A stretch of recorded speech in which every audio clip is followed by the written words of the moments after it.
What's happening, loungers? I hope everybody is doing as great as I am today. Shout out to you guys for all coming in the building. Make sure that you guys are hitting that like button on the way in. We have a lot to cover today in regards to Tiff P's show last night. She had an awesome live for those of you who missed the show. I'm going to go ahead and put a link to it in my description box so that you guys do not miss any parts of this show because this show was actually phenomenal. Okay. There was a lot of great information that came out, and there was a lot of good parts to this conversation. Shout out to Darrell. Shout out to Tiff P. Yeah, Breaking the Culture was up there. I Am Human First. There was a great conversation going on, and there was a lot even in the chat room as far as questions and stuff like that that came out that I definitely want to go into because, as you guys know, I've been talking about the Larry Reid situation. And I will be talking more in depth about that on the night ride. I did intend to talk about that last night, but I was so busy yesterday that I really just didn't have time last night. So today I have time. And so tonight I will be able to get deeper into my thoughts on what has happened with the Larry Reid situation. So we will get into that tonight at 8 p.m. on the night ride. Okay. But for today, we are definitely going to talk about what happened on Tiff P's show last night, the phenomenal show that she had. We're going to talk about that. And we're also going to get into a mindfulness moment. Okay. So let's first do that. And then we're going to go ahead and get right into the show in regards to what happened last night on Tiff P's show. Okay. So bear with me just a moment. It's Block Lounge Entertainment. And the time is right with Tiff P.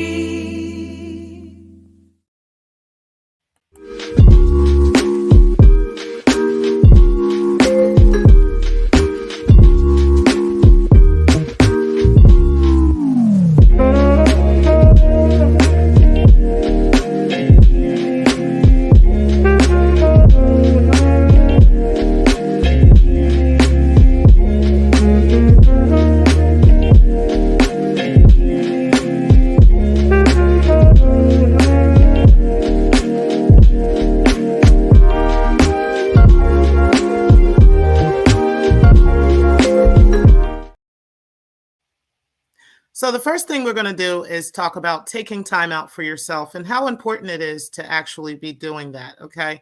A lot of times, especially as parents and even grandparents and so forth, we don't take actual time for ourselves. Okay. So today we're going to talk about 10 ways that we can take actual time for ourselves, even with a hectic schedule. Okay. And this is coming from the Better Up blog. And this is by Shauna Waters, PhD. Shauna Waters, PhD. So let's go ahead and go with the first part of this. So bear with me one moment while I get to there. So the first one that we're going to go to is expressing your needs. Okay. Now, it's no one else's job to guess what you need. So if you're in dire need of free time alone for your mental health, then it's actually important for you to express that and to take time for that. Okay.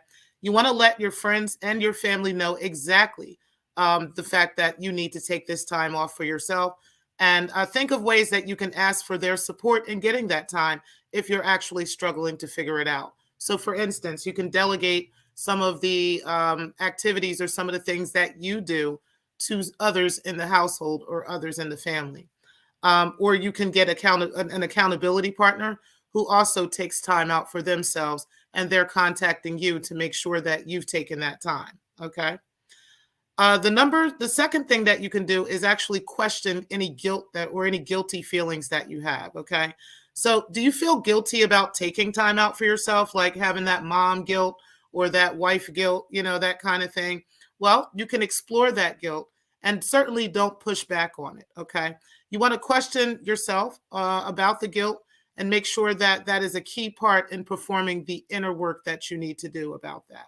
Okay. So you want to ask yourself why you feel guilty for taking time off for yourself and see what comes up and then address those reasons. Okay.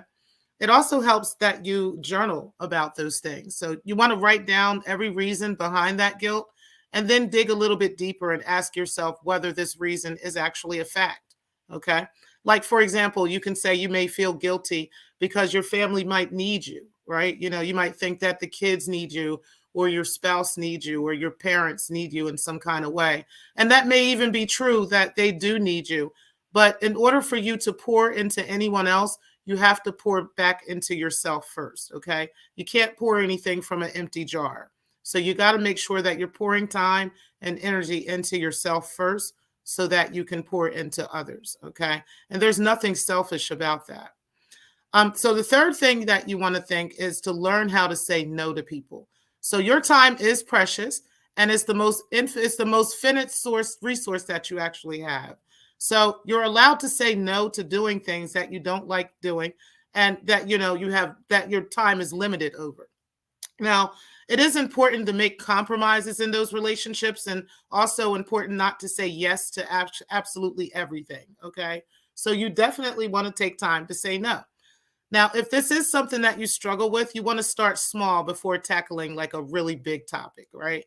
You want to practice saying no to smaller things, and, to people, asking you from smaller things from time to time. Like, for instance, you could say no when someone requires your attention right away, to something while you're actually headed to go somewhere else. Unless someone has like some type of emergency situation, you don't always have to be at everyone's beck and call at all times. And even in cases of an emergency, you don't always have to be everyone's savior. Okay. So those are things to keep, in mind. And, again, this is kind of another situation where you got to learn to fill your own cup before pouring from it. Okay. The next one would be to block out some me time for yourself every week, or even every 2 weeks. It's good to do like me time at least once a week. You guys know I do hair care like once a week. I do multiple things other times a week for myself. So I do take time off for my actual self. And those are things that you want to do as well. You also want to set boundaries, whether you're at work or at home. Okay. So with at work in particular, your employer is important, since they provide you with a job. But of course, you want to make sure that you're setting some boundaries with those things. It is also important to keep in mind to set realistic boundaries with your employer. So they usually set boundaries, with you, but you can set those things with them as well. This could go both ways. So, for instance, you can set a limit by leaving on time instead of staying late almost every day. Some of us really can't get past that, unfortunately, right? But others can. So, take the time to set those limits with your employer, letting them know, hey, you cannot count on me to be the one that's going to carry the business, because some businesses and some employees will actually try, or some employers will actually try to do stuff like that. It is very important to have a healthy work-life balance, okay? So making sure that you're taking that time to set those types of boundaries at work is also very important, okay? Also, a lot of people are parents. You have to be there for your kids too. It's just as important to have that decent balance of time with your children, and you're not putting too much time into work and not into the household, which would ultimately affect the children as well. So it is absolutely important to make sure that you're setting those boundaries. Now, implementing an important exercise routine is really important. I actually walk every single day. I have a treadmill. If it's too cold, I'll use that, or I'll go outside. I use weights while I'm walking, and different things like that. And that's just something I like to do. I don't really like gyms like that. I think they're kind of icky, so I really don't deal with the gym like that. But I definitely do work out. And it's very important to do that. So you'd want to find some type of physical exercise that you actually enjoy. And this is a great way of spending time with yourself. Also, exercising, an exercise routine can also greatly increase your physical health as well as your well-being. It actually releases endorphins when you're doing exercise routines every day. Okay, so it's a really great thing to actually do, and to make sure that you're staying healthy as well and keeping that heart pumping and that blood flowing. Taking solo lunch breaks is actually good too. So you can eat with teammates, and that would be a great way to participate in company culture. If you're not really into people, that's fine. Then you can definitely take time to take solo lunch breaks for yourself. Find a quiet spot in the office and you're, away from everybody, maybe outside if the weather is good, and just take time for yourself. Or you can alternately take a walk during lunch, okay? Or do something like that, okay? Making a date for yourself. A date doesn't have to be with other people, so you can make a date to mark a date with yourself on the calendar. Like, hey, I'm going to go to the museum today, or I'm going to take myself out to eat today to my favorite restaurant, or something like that.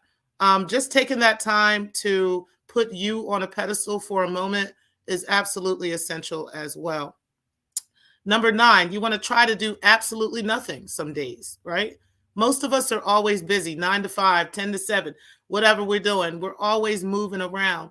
There are days where I take time and I don't do anything. I don't go out. I don't do any deliveries. I don't go out. I don't do anything for the businesses. I don't go out. I don't do anything I don't do anything for anybody at all. I don't go on YouTube. I don't do nothing. I just do absolutely nothing and watch TV or hang out and chill in my bed all day. Okay. I have days like that and I love those days. I look forward to those days. Those are the days where I do not have to be productive at all and I can just chill and I still got, money flowing and different things happening, but I don't have to grind on those days. You got to take time out to do those kinds of things. And then finally, find ways to be alone together with loved ones, right? Trying to take time with family members that you connect with or friends that you connect with. You have to take time out to connect with other people and other human beings, and just, having conversation, talking to them about your feelings and emotions and not keeping things bottled up. You absolutely want to take time with family members, okay? So those are things that we can do in order to take time with ourselves. These are very important things. And shout out to everybody that is listening to me while I was reading that to you guys. I really appreciate you guys for being in. I know it's a little late for the morning opinion. It's not necessarily that, but it is a great time. You guys know I do the morning opinion, and it's a great time to really get into this right now because Tiff P's conversation last night was absolutely amazing. What's up, TC TV, TC Trap Talk TV, and the beautiful Bernice? I appreciate you guys for being in the building. Make sure that all 20 of you that are in the clouds, make sure that you do hit the like button, please, so that we can get into the show. Like I said, I really, really thoroughly enjoyed Tiff P's show last night. And shout out to the godmother. She did an excellent job in her presentation. And we are definitely going to get into this. You can always tell, though, what people's professions are around here, right? Tiff P is definitely an attorney because the way that she shared this conversation or the way that she presented this conversation, I thought was amazing. What's up, Slater Show? I appreciate you being in the building. The way that she presented the conversation, I thought was amazing. I thought that the questions that she asked were awesome. And I thought that it was really important to discuss things the way that she chose to, because there's a lot of people that aren't giving the kind of pushback that she's willing to give and have the kind of conversation that she was willing to have. So we're definitely going to get into that today because, like I said, I thought the conversation was great. Now, I'm not going to play every part of her video. I am going to play specific parts. I have some timestamps that I've written down that I wanted to get into in regards to the show. But I'm not going to play like her full video because, of course, I am the person that loves to see people get their watch time and get, the information from the content creator. I am not the type of person that likes to play somebody's content. Okay.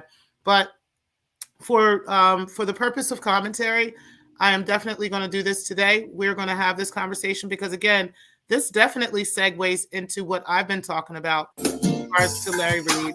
And I'm sorry, guys, hold on. In regards to Larry Reid and in regards to the situation that's been going on with that. So I wanted to talk about this today. But shout out to Tiff P again, because like I said, this is her video and I want to make sure that she gets the that everybody gives her accolades for this video. But it was great. So shout out to her. But we are doing a fair use on this right now. Before I get into that, though, let me do a little bit of housekeeping. I'm going to go ahead and throw y'all on a quick timer, and then we'll get right into the show, guys. I just want to do a little bit of housekeeping real quick.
All right, guys. Shout out to y'all again. I appreciate everybody who has come in the building. Shout out to everybody who has come in. You said I heard the replay and I didn't know someone lied on Rev G. Yes, I'm going to get into that too. I actually wrote that down in my notes. Okay, so we're going to get into that conversation as well. There was a whole lot that happened in the video, and we are going to talk about this. But shout out to the godmother, the beautiful Miss Tiff P. She is awesome and amazing, and I love her. And she is an attorney, okay? For those of them in the back that aren't aware, Sis is a homegirl, whole full-fledged attorney, okay? So I'm going to need y'all to know that, okay, before you're speaking on the sis, all right? But we're going to go ahead and get into this. I do love when she does give a bit of expertise when it comes to this stuff, and I love how smooth she does it, okay? But there is a lot of parts and moving parts in the video, so I had to write a lot of stuff down. So I've got particular timestamps that I'm going to go to in this video, okay? So you guys make sure that you are, again, liking this video. Make sure that you are going over to Tiff P. If you have not been over there, make sure that you go over and you subscribe, and make sure that you share her video, and make sure that you like as well, okay? Let me go ahead and get, without further ado, into some of the commentary that I particularly wanted to talk about. So what I'm going to get to first is at about 1 hour and 22 minutes. There was a pretty heated, great conversation prior to this, but I'm going to get to where we were at right here, because there was a point that Chat Lives had made. And shout out to Chat Lives Matter. There was a point that he had made in the chat, and I am going to pull that part up and discuss what he said. So let's take a look at that. I can't get fired. I didn't try to do none of that shit. I ain't doing sexual assault. He's raping me online. He harassed me. He sexually harassed me. I'm not saying he didn't, but when I you went, sexually harassed you you. went for him about that, like, was that like, was that a joke? Okay. You were That's how I felt. But I still talked to D-Darrell, and D-Darrell apologized to me, and I apologized. Yeah, to you D-Darrell. talked to him now, but initially you was like, yeah, lock this I had a up. right to feel the way I felt. you know. He raped the chick out But loud. moving along. I think no, he was wrong. So Chat Lives Chat Lives said a very interesting thing. He said, "See, this is exactly why Larry Reed looks guilty as fuck. The people defending him engage in manipulative behavior." Okay, and that I thought was so key and so true. Now, I'm not saying that about everybody. Okay, I'm just saying that there has been quite a bit of manipulative behavior from breaking the culture, okay, and not only with regarding to me, but various other situations across YouTube and across other spaces, and a lot of people tend to just kind of brush over that, and I think it's important to remember that part of it. That some of the people that are defending Larry Reed are pretty questionable individuals. But we'll get more and deeper into that because, again, I think Darrell starts bringing up some of this stuff. So I'm going to get into those parts as well.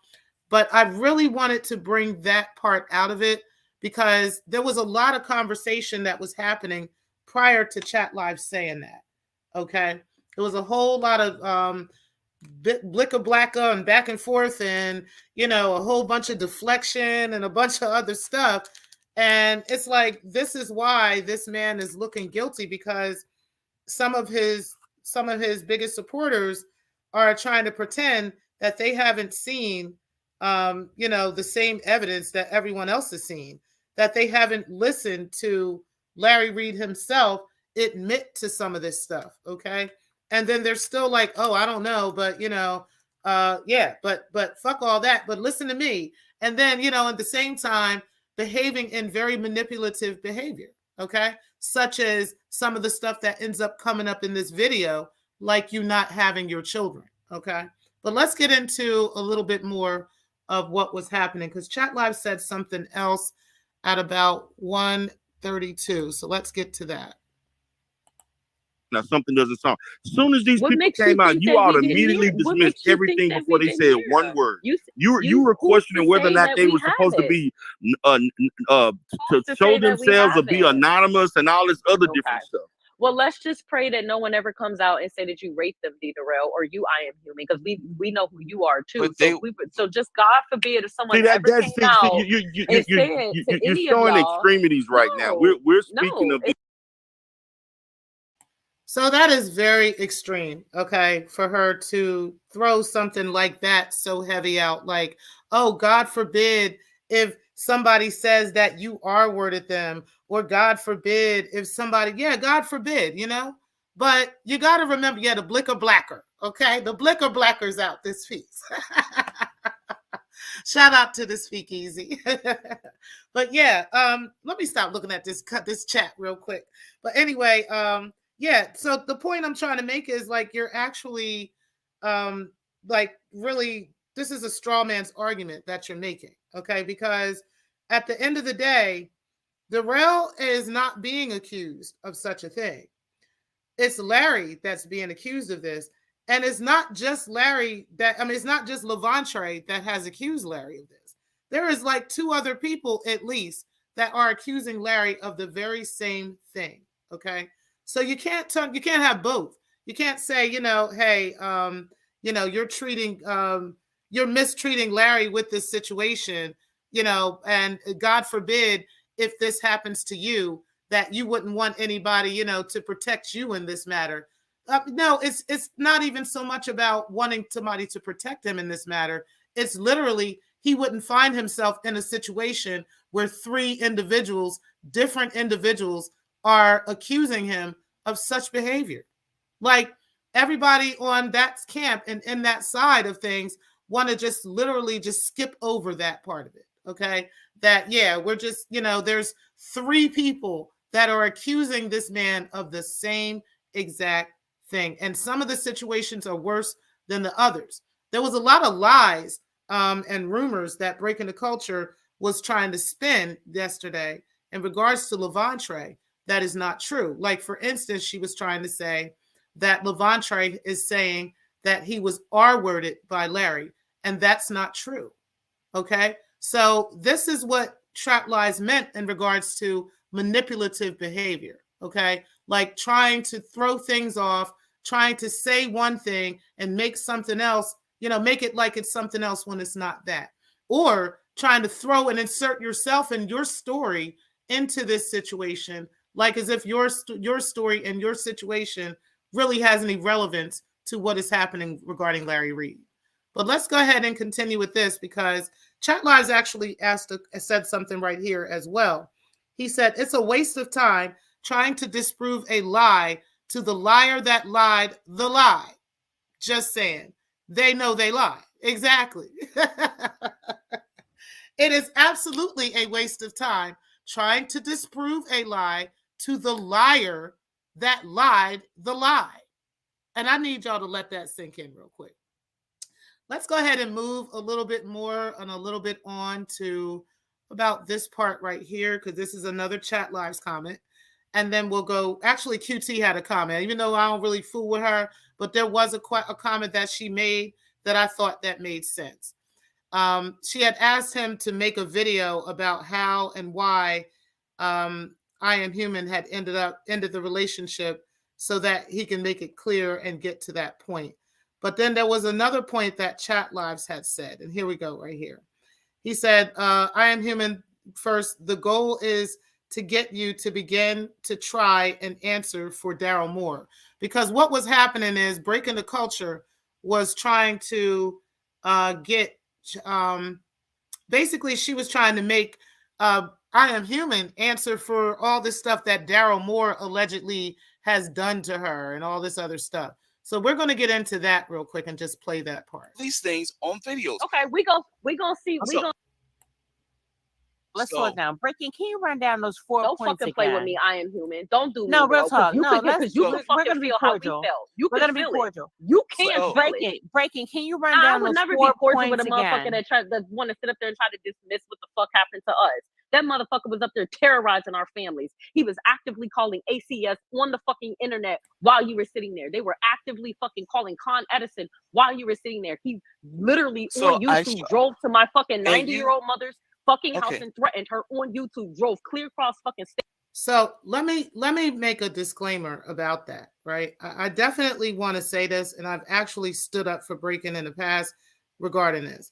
I don't think that was right. I don't think calling CPS on anybody is correct unless you really got a reason to be calling Child Protective Services on somebody. Don't be using that as a weapon, right?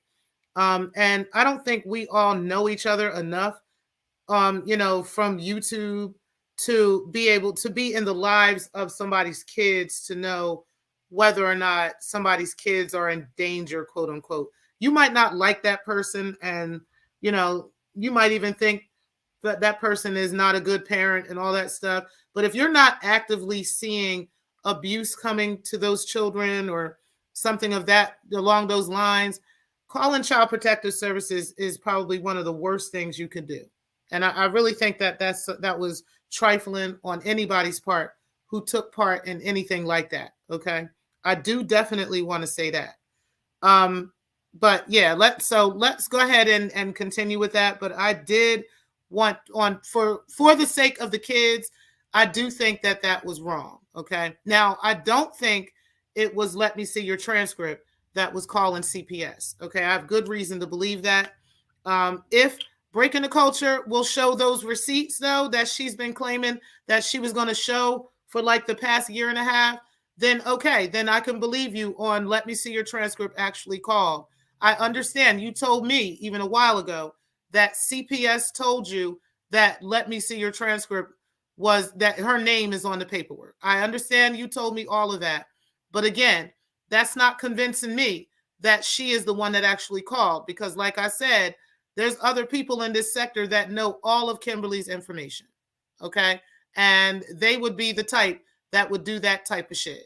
I can't see Kimberly being the one that did it. So unless you can present proof that, like you said, because there's a part that you said is, and I'll get to that later, but there was a part where you said that Nikki, you got some text message and she had text Nikki and said this. If you can present that, then okay. But other than that, honey, I don't know. I really can't see it being anybody but AAS. And I told you that, and you know why. And you can try to kiss up to that bitch all day, but you know damn well why I said that.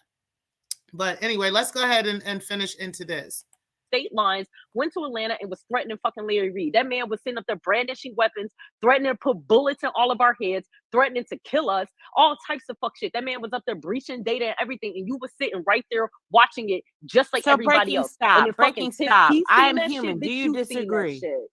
Breaking stop. I am human. Do you disagree? She made specific claims where Daryl Moore did this on video. You're a fucking clown, bro. You're a clown. No, you're the clown. You're a clown. No, you're.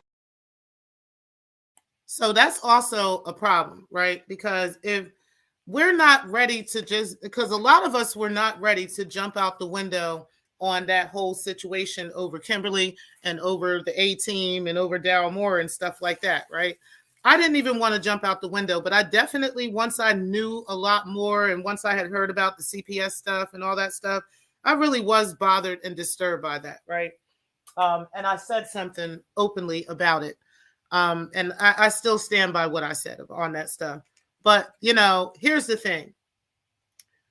I don't know if this is as big of a deal as Breaking the Culture has made it. And the reason why I'm saying that, guys, is because I have personally experienced her exaggerating situations. I have personally experienced her making more out of situations than what it really is. Okay. So if I've already experienced that with her, and I know other people on YouTube in multiple spaces have experienced those things with her, it is very difficult for me to take anything this bitch says serious. And that's real shit.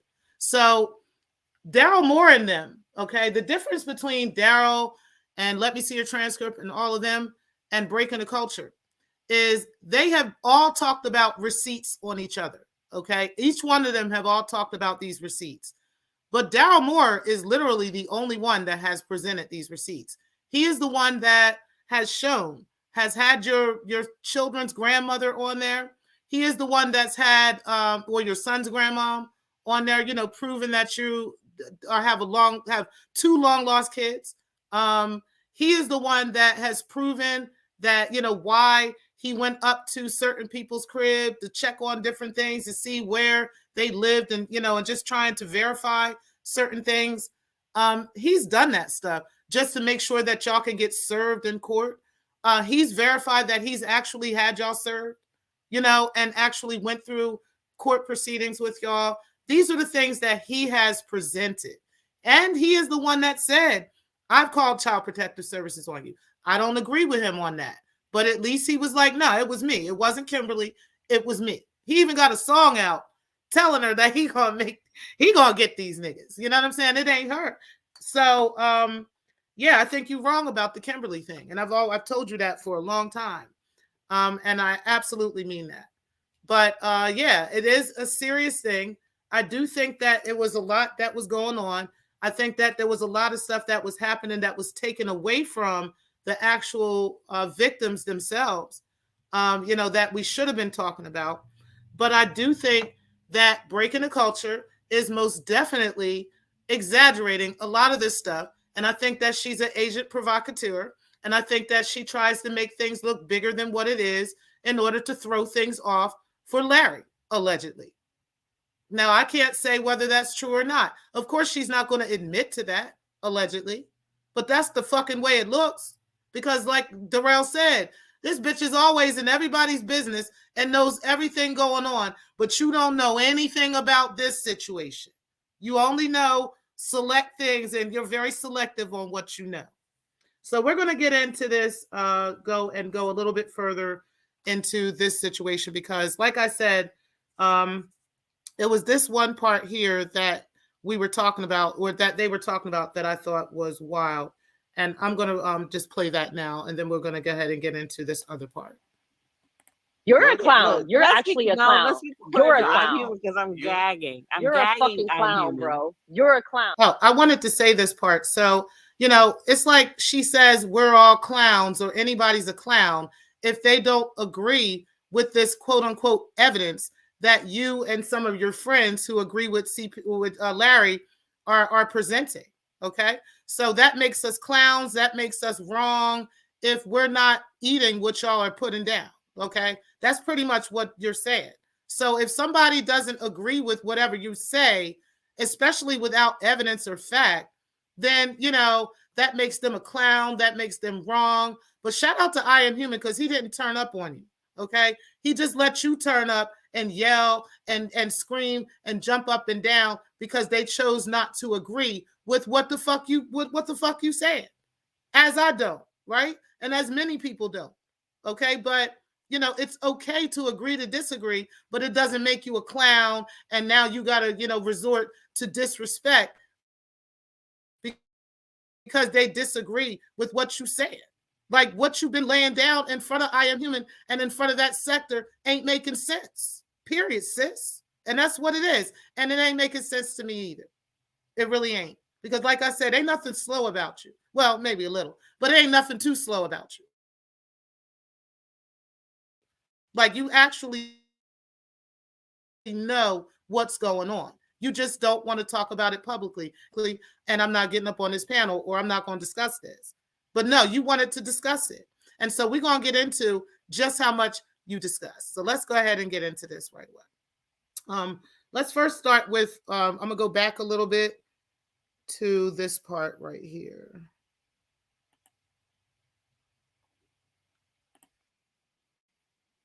This is what I want to happen. This is the end goal. But none of that is happening. And so for me, again, I can't just turn on my friend for that. But he doesn't have to do that. He doesn't have to press charges. That's what I guess I want you guys to understand. He doesn't. But it's to the point where Larry needs to do something legally because the claims are out there. And until he removes, but why does Larry? So that was very important. Hold on, let me play that part. Need to do something. Well, that's the thing. Okay, so here's the thing that they were saying. Larry needs to do something about this legally, but the victims do not. Okay. And there are multiple victims, like hundreds upon thousands of victims out here who never go to the police. Okay. They never go and file civil or criminal charges against anyone. Okay. But they have every right in the world to discuss their situation.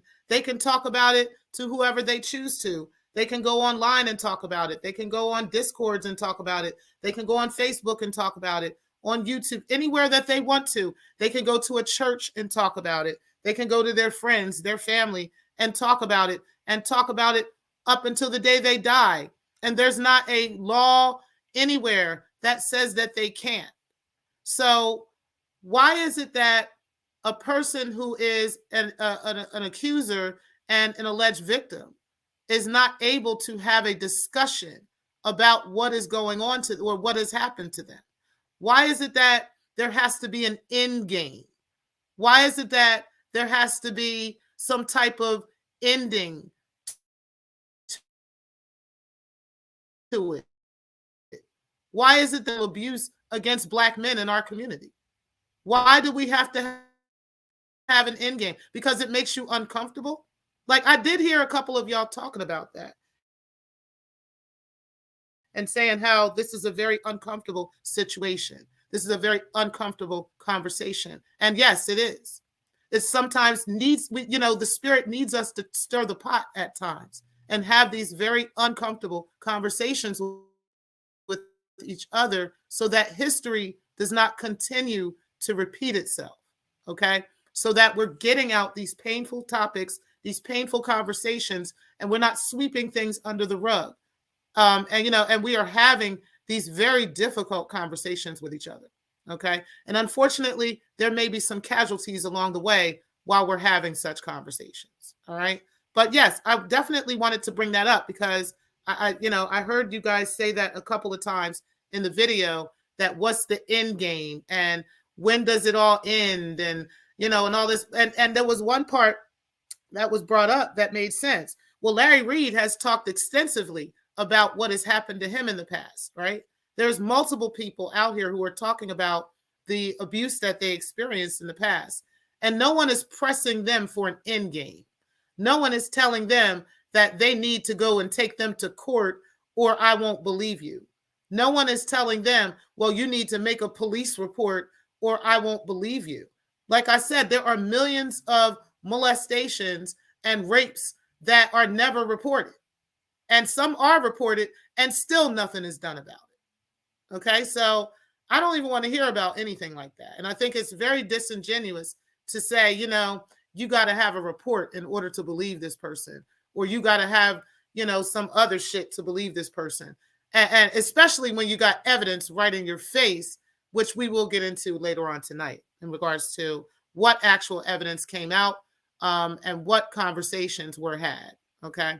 But first, let's go ahead and finish off with some more parts of this video. Let me go ahead and fast forward to another part that I wanted to discuss.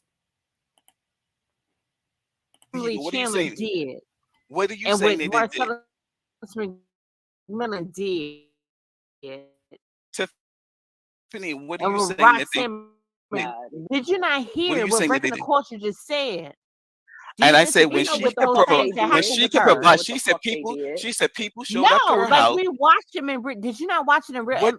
No, that's not what I saw. He watched that shit in real. No, ma'am, I didn't see that either. What I saw was Daryl Moore pulling up to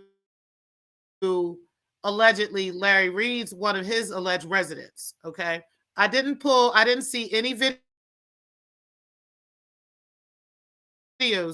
Somebody send me a link. I have not seen Daryl Moore pulling up to Breaking the Culture of Silence house. I have not seen any videos of such information. If you guys have something else, if you guys can prove that, then like I Am Human First said, produce the evidence, okay?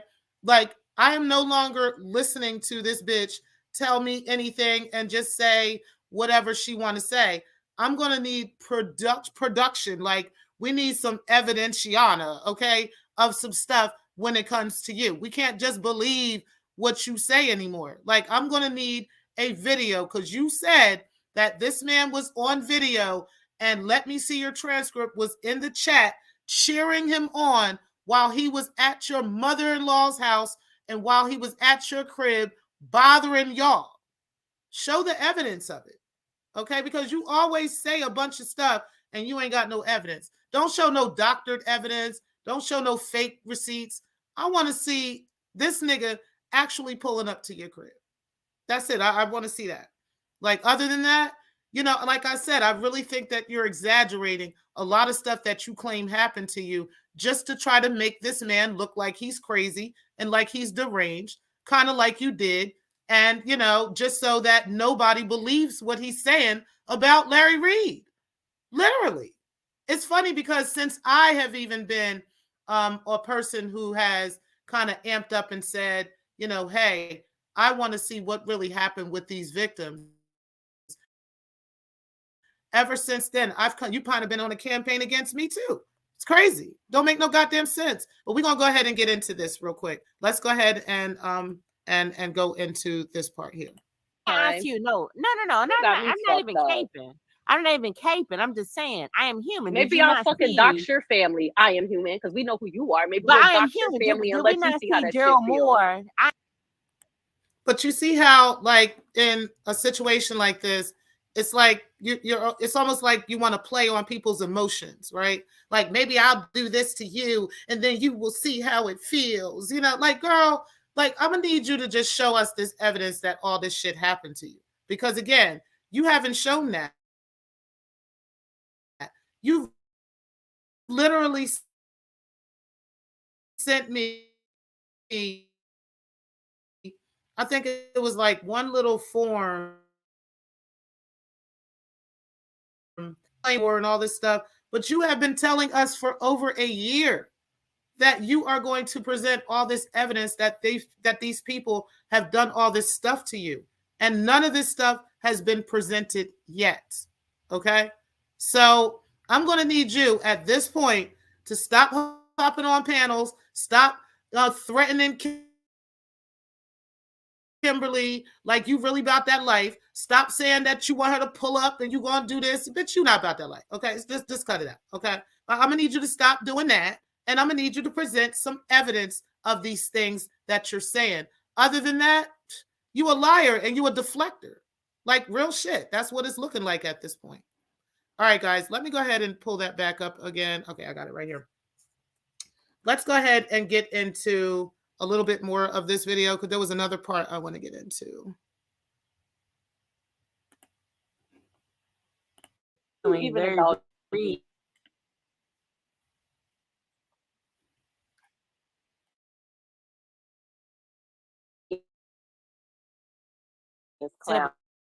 He made the fucking claim. I'm gonna tell you why he probably not. Because Larry Reed. But my thing is, what the fuck are we supposed to do on YouTube? Everybody don't have to do anything, so we don't have to do. So here's the thing, rape. Like what the fuck?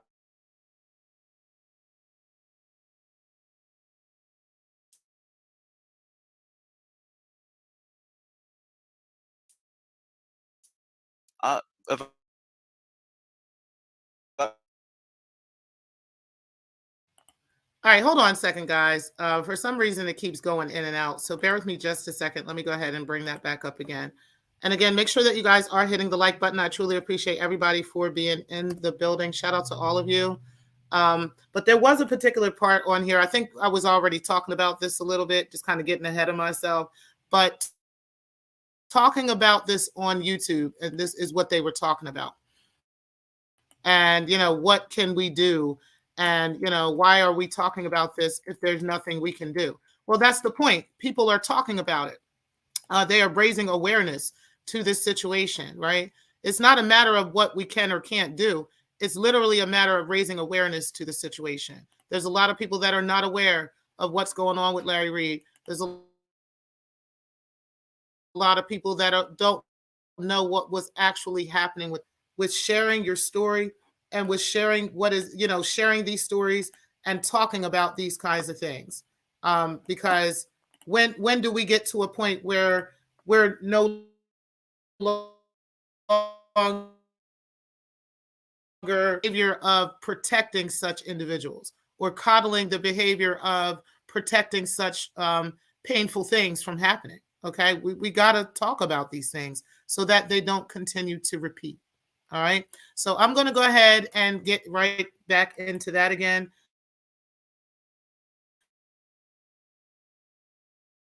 For doing things with kids, and I was a victim of his. Can I come out and just say as a victim? Ask me as Levontre, is it? Okay, so if Levontre is a victim of Larry Reed, so allegedly, right? Mm-hmm. Correct. Larry's in the business of exposing pastors, everyone in the same for doing the same thing. If he wants to come out and call Larry Reed out on his contradictions, he has every right to do that, right? Yeah. He doesn't have to. He doesn't file suit. He doesn't have to waste any money to. Yeah, he doesn't have to do shit. Correct. He can come out and say. My question is, what the fuck are we doing? If he don't want to do shit, what are we doing? But what do you mean he doesn't want to do shit? He literally is doing a service to the people by talking about it. Him and the two other accusers, right? So he's definitely doing something about it. And I think that is very important to remember. Just because somebody doesn't take you to court for something, or just because somebody hasn't called the cops, and they have, by the way, there is a police report. But just because, you know, something like that is not, you don't see something like that, doesn't mean it didn't happen, right? And again, it's very important in our community to remember those things. There is multiple reasons why people don't call the police. There's multiple reasons why people don't report these types of things to the police. There's multiple reasons why people don't go forward and go to anybody and say anything to anyone, particularly because of this type of pushback, right? Someone who can be so dismissive about, well, if you didn't go to the cops, then, or if you didn't go to the court and try to get money out of him, well, then, you know, what do you want me to do? I mean, ain't nothing I could do. So, you know, forget it. Dismiss it. You know what I mean? Because there really ain't nothing I could do. So why are we even talking about it? I think we're talking about it to raise awareness so that it doesn't continue to happen. And I think it's important that we remember that part of it, right? It's deeper than just, oh, let's stop talking about it because it's uncomfortable to talk about. We don't want to kind of have these types of conversations because they're uncomfortable, right? No. We need to have these conversations because they're uncomfortable, because they're fucked up. This is why we got to have these conversations. We got to rip these wounds open and actually talk about these, rip these Band-Aids off, right? And actually pour some alcohol in these wounds so we can get these wounds clean. Get some peroxide in there, right? Get a little sting going on. We got to have these conversations. So shout out to Tiff P. And, I really love her. But I think it's important, and I heard you say, you had never experienced these things. These are some things that you've never experienced. And I hope you never do. And I know and pray that you wouldn't, right? And thank God that you haven't. But for those who have, these kinds of conversations are very important. And even for those who haven't, these kinds of conversations are very, very important. We cannot sweep these things under the rug, and we cannot pretend that these things haven't happened, and we cannot be dismissive about these things, okay? Because, these types of things can have real psychological effects on people for the rest of their lives. It is a battle, a constant battle to fight against those types of things, against sexual abuse, okay? So absolutely, we should be having those open conversations, and those conversations should be accepted, and we shouldn't be trying to suppress them. So, but let's go ahead and continue on a little bit. I want to get into this message that's on the screen, because Breaking the Culture said on this part that Levantre had all this energy to give a 26-page response to the courts in regards to this situation. Well, actually, that's right. It was a 26-page response to Larry Reed and what Larry Reed had posted to the court. So he posted a 26-page response explaining his part of the situation and explaining why he said what he said. Suddenly, Larry withdrew the case, okay? And like Tiff P said, shout out to her, being our lawyer, right? Like Tiff P said, it doesn't take much to, have the motion dismissed and then to go ahead and refile in the proper jurisdiction. It could be done. It's just a matter of just filing the paperwork. It's not, what are we waiting on? Why is he delaying? I don't understand what the delay is, okay? Unless he has some reason.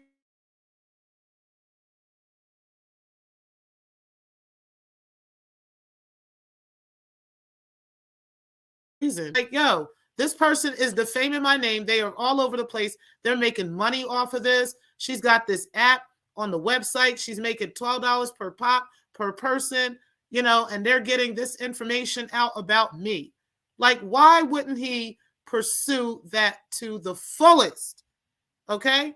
So let's keep this stuff in context, because again, Breaking the Culture likes to tell y'all stuff and tell you shit out of context. So let's keep it fully in context here.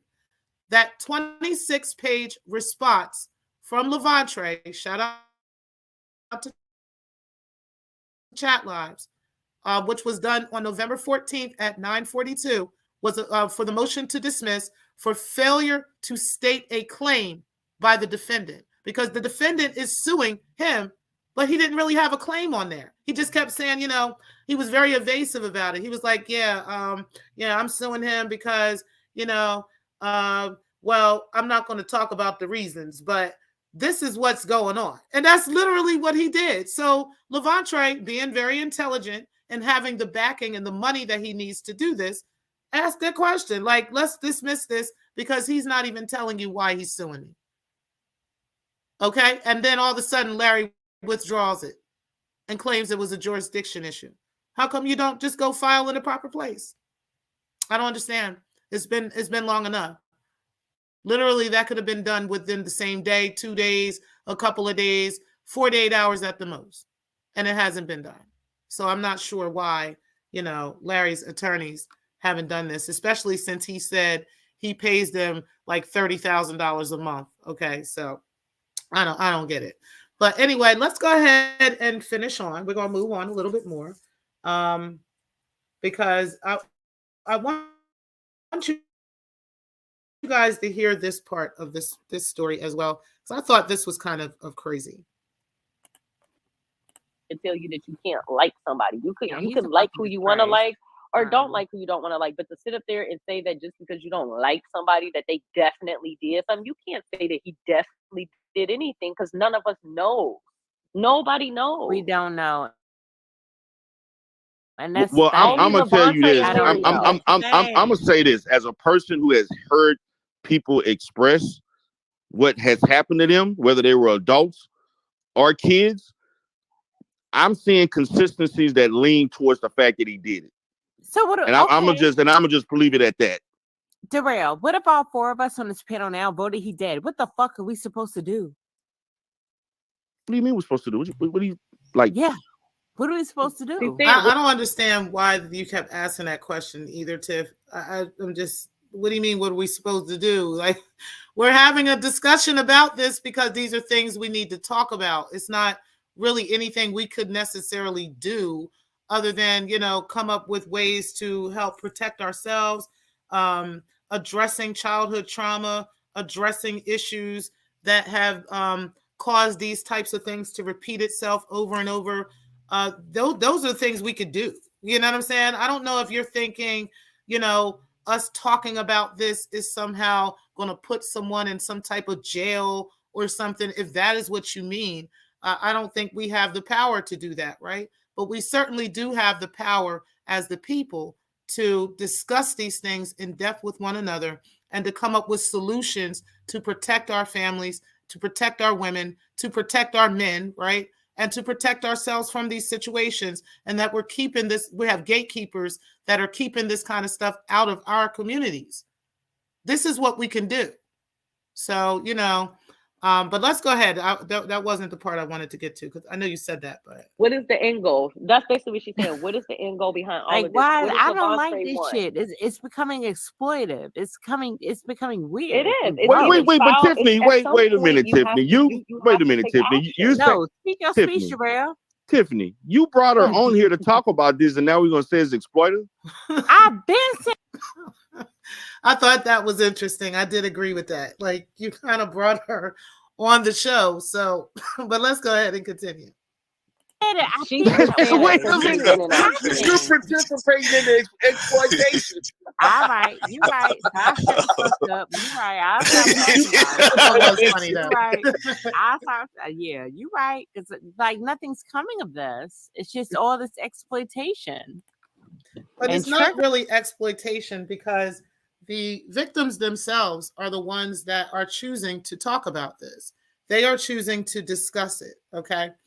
It would be exploitive if the victims were not talking about it and somebody was just outing their story to the world. That would be, exploitive to the victims. But that's not exploitation when they themselves are handing us this evidence, when they are the ones that are coming out and having these conversations and telling us what's going on. That's not exploitation. You know what I mean? But I get it. I think you're saying that it's uncomfortable, basically. This is a lot. You know what I mean? It's a lot to take in. It's a lot to be discussing, a lot to be breaking down. And it's painful to watch. You know what I mean? It really is kind of painful to watch all this and to hear all this. And, some of us just kind of want to shut it off and don't want to talk about it anymore. I kind of get that. But in that sense, I think that would be an individual sense. That would be an individual decision to say, hey, this is too much for me. I'm walking away from this. I'm going to take a break from this. I'm going to go sit down on this. That is perfectly fine. But I don't know if there's a collective of people that need to do the same, right? I think that everybody who is discussing this wants to be. I think that everybody who is tuning in on what side, no matter what side they're on, is discussing this and tuning in because they want to be. Okay. And I don't think there's anything unhealthy about revealing this information and having these discussions. I really don't. Especially, with a lot of stuff in this sector that people don't mind, exploring and having a conversation about and being exploitive over. There's plenty of stuff that are discussed within this sector that people don't mind talking about with the fuckery. But when it comes to real life stuff like this, why do we need to be quiet and put this under the rug and not talk about this? Because it's not comfortable. I'm sorry, I have to get pushback on that. But let's go ahead and let's keep going, because there was another part I think Breaking the Culture started talking about. At this point, talking about child abuse. I just feel like it's either. I just feel like either the guy is gonna get. My whole thing is this, right? He needs to do something. It's either you're gonna do something or just leave it alone. Because at this point, she's right. Now it's becoming exploiting. Like he's exploiting him at this point. It's like, what do you want to happen, sir? What is your end goal? Do you want him to go to jail? Do you want him to be civilly accountable? Do you want him to lose his business? Do you want him to get dropped? Like, what do you want? It's basically I'm gonna say this, Breaking. I think the brother, for him and all that he went through, and the fact that I do have sympathy and I empathize with the horrific trauma that he went through as a kid, trying to process this even as an adult. He's now just comfortable telling his story. So I'm in my position. I'm at the point where I'm privy to just show patience in whatever journey that he's taking to decide what he wants to do based on what happened to him or what I believe happened to him. That's the perspective I'm taking. So I'm just gonna follow what. That was the perspective that I take too. You know what I mean? That why is it so easy for some of you to just jump directly to, oh, he's lying and he just wants this and he just wants that, and he just you just automatically jump to that without really knowing. You know what I mean? Like, you don't know one way or the other what's true and what's not true. Okay. And I'm going to address you in just a second, just in case. Okay. I know you're a troll, but I'm going to go ahead and address you in just a second. But it's just crazy how, you've got people that are just so willing to just say and just totally dismiss the victims or the alleged victims and don't really know. You weren't there, but you're so quick to jump out the window and dismiss everything concerning them. And really, in all honesty, this is true. There are multiple people. There are thousands of men who have been in this very same situation that will never, ever tell anybody about this. They will take this to their grave. I promise you they will. Okay. And it's unfortunate. And it's because particularly of this environment and the ability to not speak on things like this. Men kind of have to be tough and they got to be rough around the edges, and they don't want to have any appearance, some, not all, but don't want to have any appearance of, having any type of activity like that going on. And that in their mind is what they're thinking. So they never say anything to anyone. And it's so difficult for them to talk about what happened to them. Okay. So I'm going to need all of that to remain in mind, when you're pointing fingers at the alleged victims and trying to paint Larry Reed like he's this perfect guy, like this angel, right? Because you really don't know. So shout out to Darrell, because, right, we just want to hear this man's story. He is comfortable enough now to tell his story. I don't care if it took him 50 years. I don't care if it took him 200 years. He's comfortable enough now to tell his story and to share his story with us. And that's just it. I'm going to listen to him with an open heart. And you know what? Based off of the evidence that he has presented, I don't see why I can't believe him at this point. You understand? Because, based off of what he's presented and what Larry has said, which we'll go over later tonight, everything is adding up. Okay. Like it's 1 + 1 is 2, right? Well, it's adding up. Okay. So we'll get into that a little bit later on. But again, I just want that to be clear that, you got so much visceral for what the alleged victims are saying. But when it comes down to what Larry corroborates on what they say, oh, you don't know anything about that. You don't know anything. You didn't know nothing. you know, and all this other bullshit. So I really think that that part was important that Darrell said, to just allow these victims to speak. He is comfortable enough now to speak about this. Okay. So we're just allowing him to do so. We're giving him a voice, a space to do so. We're listening to him with an open heart. And everybody needs to do that. Everybody who's not Larry needs to do that, period. If Larry chooses not to listen to him with an open heart, that's on Larry. We know that Larry at one point did, though, according to the evidence. And like I said, we're going to get into that later on. But definitely, you know, anybody who is not Larry, I can't understand why you don't have more compassion for this victim. But let's go ahead and go a little bit deeper into a little bit of this stuff here. So if there were no students that came forth, right? That's how they found out that it was false. Initially, allegedly, there were calls. There was a kid. There was a guy that did come forward. So let me address just in case, okay, which is a troll, of course. I think everybody knows. You said, was Breaking the Culture exaggerating when she accused Darrell of harassment? When you were cool with her, you were in agreement, sexual harassment. So I want you to know, just in case, unless you can present actual evidence of this, okay? I don't private any videos. I don't private anything. Present evidence where I was in agreement with her regarding sexual harassment.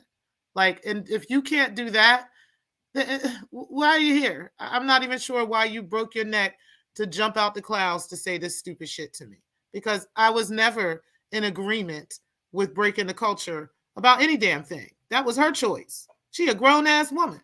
She don't need me to make any choices about anything that she says or does, okay? Now, just because me and her were cool doesn't mean that I was in agreement with whatever she decided and with whatever she was saying. I had a panel. Multiple women were on the panel, including myself, and we asked her multiple questions. And we addressed Darrell with the things that he said. But that's not being in agreement with what she said, okay? So, yeah, I'm going to need you to put your thinking cap on, okay, before you come in here. And ask proper questions, okay? Don't just ask narrative questions. Don't just ask questions you want to spin narratives on. If you're going to ask questions, ask with actual facts, okay? Other than that, you have a great day. I ain't going to go ahead and block you or nothing. But, you know, don't come back in here with the fuck shit. You've been warned, okay? But I might block you then. All right, let's go ahead and continue with this. 4. Okay. Well, you know what? And in my position, I'm confused because y'all just said that it was false. People make allegations and it don't be true. If it came from someone from off of YouTube that was angry at him and started something, I think that's very. But how the fuck is the university supposed to know? They don't know, and I think that's the sad thing about YouTube. It's no different from the false claims that they use to get other people fired from their jobs and calling CPS. No and other different. Stuff. It ain't necessary. So to me, that's equivalent. Saying that somebody got raped, that's a massive. Well, somebody losing their children, that ain't nothing to play with either. Somebody lost their kid. Of all should know that. Well, I never lost my kid, but what happened? Okay. Who lost their kid? Okay. Shout out to D. Darrell, man. It was the shade for me, Darrell. It was the shade for me. He was like, so you never lost your kids? She was like, no. He said, okay. Darrell, if that wasn't a whole tree you just threw at that girl, you threw the whole forest at homegirl just now. Girl, you know goddamn well you do not have custody of 2 of your kids, okay? Now, I'm going to go ahead and put a link to the video from Daryl Moore in my description box below so that you guys can see for yourself that Breaking the Culture's son's grandmother, she has 2 sons. One is like, by this point, this young boy is probably about almost 17 years old. He's about 16, almost 17. And he's living with his great-grandmother. And then the other child is how old is he? I want to say he's 13 or 14 now. Okay. But this was about a year or two ago almost about 2 years ago, when they had this interview with a woman who is Breaking the Culture's son's grandmother, the second son's grandmother. And she talked in depth about how she has been raising Breaking the Culture's son, and how the other grandmother, who is in her 80s, has been raising Breaking the Culture's oldest son. Okay. So nobody's making up anything in regards to Breaking the Culture losing her kids, not having custody of her kids. Now, whether she lost them, I can't say she lost them, because according to the grandmother, she just gave them up. Okay. Like, it wasn't a lose situation where, she was battling back and forth in court over the custody of her children. No, she just gave up her children, allegedly, according to the grandmother of her second son. Okay. Now, this is a story, again, that is on Daryl Moore's show. He interviewed this woman, and this video, the interview is like over an hour long. It's an extended interview, where she gave a lot of details to a lot of things. And that really did change my perspective of breaking. I mean, it did. Like, there was, I had even said, I remember saying, I would need to physically hear from somebody who's raising these kids for me to believe that they even exist, because she was telling me they don't exist at all. There are no other kids and all this other stuff. Just like she just played that shit and manipulated that shit just now, right on that panel last night. Yes, Breaking the Culture got other kids that she's just not raising, and she's just choosing not to raise. Okay, allegedly, according to this woman who says that she is the grandmother of one of the kids. So I don't know what to tell y'all, you know what I mean? But hey, we're going to go ahead and finish off with this. But shout out to Darrell, because that was pure D comedy right there. What's up, Stephanie College? You said, now that's funny. I don't care who you are. That was comedy. Facts. Okay. Word, that was comedy. Okay, let's go ahead and get back into this, guys. That happens. Because what's going to happen right now, I'm probably going to do something for the first time ever. And I think we're going to get into this. So I'm going to finish playing this part, and then we're going to get into this, guys. That's super fucked up. It's still, but who lost their kids? Somebody lost their kids? So false claims are false claims. No, you lost your kids. From one perspective, you have to look at it from another perspective. Oh, I was asking you a question, D. Darrell, because I don't know. I wasn't around for any of this, so I didn't know. I don't know anything about. That's what I'm asking. Did somebody lose? But hold on. But you always seem to be elusive of what certain people are doing. But you know what everybody else is doing. But when it comes to certain people, Breaking the Culture, nobody in this sector lost their kids. You lost your kids. What are you talking about? Like, all of a sudden, let's continue. You have selective memory, or don't. Oh, I didn't know that. I didn't know this. I had no information on it. Facts, Darrell. She got selective memory. She don't know. Well, I don't know what. Who lost their kids? Like, girl, you are so manipulative. It's not even funny. Hey, how's it going? How's it going? Yeah, now, I want to say this, guys. I'm a preference this with this. I really don't like Rev G, right? For a lot of different reasons. But I will say that what he's about to talk about right now, I have never, ever condoned, okay? I don't give a fuck what the fuck these niggas think. They can think that they've seen somebody in a chat room talking shit and saying this or saying that, or if at the time they might have been saying something and you in the chat just saying what's up and hey, shout out to you or something like that, that makes you in complete agreement with whatever somebody said. And it doesn't. It really doesn't. It has given me more perspective, though, on how chat rooms kind of are viewed, right? So if you're in a chat room and somebody's talking about something, you being in that chat room may be viewed as you being in agreement with them, which I think is stupid, but I've come to understand the terms of it based off of some of the things that we've seen in this sector. But at the same time, I do think it's still stupid. And I don't think anybody should, be afraid to be in somebody's chat or not speaking in somebody's chat based off of what someone else is going to think. That's just childish and manipulative in itself. But let's go ahead and keep on with this. Evening. Hey, I only got a few minutes. I really appreciate you having this conversation. Let me just say Dempsey is a fucking liar because there's a video of him playing the entire video from Shakim, and him and Tiffany P was him and Tiffany were saying they will fund and pay for the so-called victims.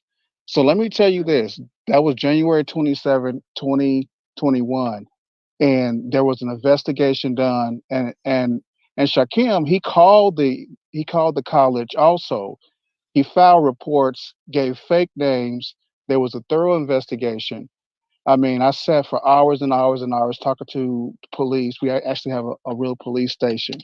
And so, in fact, Shakim called again, and then they actually put a report on him. So basically, there was no damn students. I mean, Shakim even did a rape my professor, a false rape my professor report too. So yeah, and go that's ahead. Not cool. No, and Dempsey to make false allegations. So again, I do want to say, that I definitely agree with that.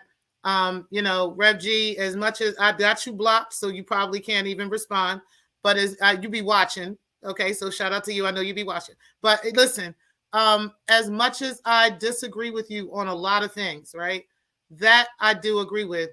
Nobody should have ever done anything like that to you, okay? It was a lie, but I will say that I'm gonna say this. I can't really say. You know what? I'm gonna just say this. I can't even say whether this happened or not because I don't know. Okay, all I know is I was told that Shakim had gotten some information and he thought it was true. Now I don't know whether that's true or not. Okay, I don't know whether he knew it was false information or what, but I do know that he wasn't the only one that received this alleged information, and other people disagreed with even presenting it. They were like, no, I'm not presenting this. I'm not giving this up to nobody. So there was a few people in the sector that had received the same information, and Shakim kind of took the bait, and he ended up presenting this information anyway, okay? And you ended up going through a lot of shit. Like he did contact them. I remember that live, and I thought that was really horrendous and ridiculous. And I have said that. I've said that publicly. I've said that to him, and I've said that on live streams. But sometimes y'all be selective in what y'all hear. Y'all may hear some things or may not, or you just automatically assume that if somebody is in agreement with somebody about something else, or if they're in their chat room, that they just agree with everything that's being said. And that's not true. Okay. So I definitely do think that that he definitely was wrong in what he did. And other people have also acknowledged that. Okay. But I want to continue with what Darrell says on this part, because Darrell was right about this. Okay. And we're going to get into that. TC, you said, wow, somebody lied on Rev G. You said, I believe it is. I don't think he made it up whole cloth. So, yeah, I mean, I think, like I said, there was definitely some information. And this is why I be telling y'all in this sector, there's a lot of people in this sector that think y'all know a lot of things and y'all really don't, right? Y'all have no idea how deep the behind the scenes is. Some of y'all really think y'all know, and some of y'all don't. Y'all have no idea how deep the behind the scenes is and how there's a lot of stuff that goes back and forth. So there'll be one side, or if, well, at one time, if somebody had an issue with such a person or whatever, they might release information on them or try to make up some kind of lie or some kind of narrative on that person. And that has happened to a lot of people around here. And Rev G was one of them. And one of them was the fact that he was gay and he was sleeping with his students and all that. I can't say whether he's bi or homosexual or not. I mean, he is a pastor that's out here advocating for the LGBT more than the LGBT is. Okay, so I don't know. I mean, hey, I can't speak for that. More power to him. I ain't got no problem with it. Or whatever you do, you, sir. But he should not have been accused of messing with students and R-wording students if that wasn't true. Okay. And I would not have jumped out the window making those phone calls publicly online without really knowing if those were true or not either. And that definitely happened as well. So I think that was fucked up. And I think people need to acknowledge that. He said, I think he got set up, and I think the setter-upper is apparent. Yeah, I mean, he said we saw who it was online, you know what I mean? Like, clearly. But I'm not sure who set it up behind the scenes, because I can't say, you know, who did that. I can't speak on that. All I can say is this is the story I was told, okay? So let's go ahead and finish up a little bit further into this, guys. We are an hour and 22 minutes into the video. So let's go ahead and get in a little bit further into this real quick. So I want you guys to hear what Darrell's response was. Sounds like that's not cool. Well, you should tell him. Well, I'm going to say this. I have no sympathy for someone who has also made false claims against other people, including myself. So you can boo-hoo and say, fuck Darrell and all you want. I don't care. I believe what I believe. I'm going to stand by what I stood by. I don't believe you assaulted anybody. I felt it was consensual. So that's what I feel, and that's what, and nothing's going to change my mind. Actually, so you can just deal with it. Actually, on the video, you were saying that you wouldn't say any of this. You were saying that it was actual, you know, oh, look at him and all of this, and I believe my little nephew Shakim Ra, and nobody lied on you. So you are a fucking liar. Yes, you did. You are a liar. Furthermore, that's what I'm talking about. Hold on, I'm gonna play the rest of what Darrell said, but that's what I'm talking about, guys. Right? The only thing that, and this is my issue with Rev G and AAS, like, y'all's issue with people is not even, like, you don't even take issue with what the content creator, you put less emphasis on what the content creator is saying about you or whatever, as opposed to who's in their chat room. Like, whoever is in the chat room, you put more emphasis on having an issue with them than you are with the fucking subject that's being talked about to begin with. Y'all will look at the chat, and regardless of what's going on in the chat, regardless of what conversations are being had in the chat room just separately from the show, right? You will then turn around and argue about who's in that chat room. And you want to feel some type of way because they might give accolades to that content creator, or they might tell them that they fuck with them and that they support them. And if you say something like that, that means in your mind, in your weeble small mind, that every single thing that this content creator says, you just automatically agree with.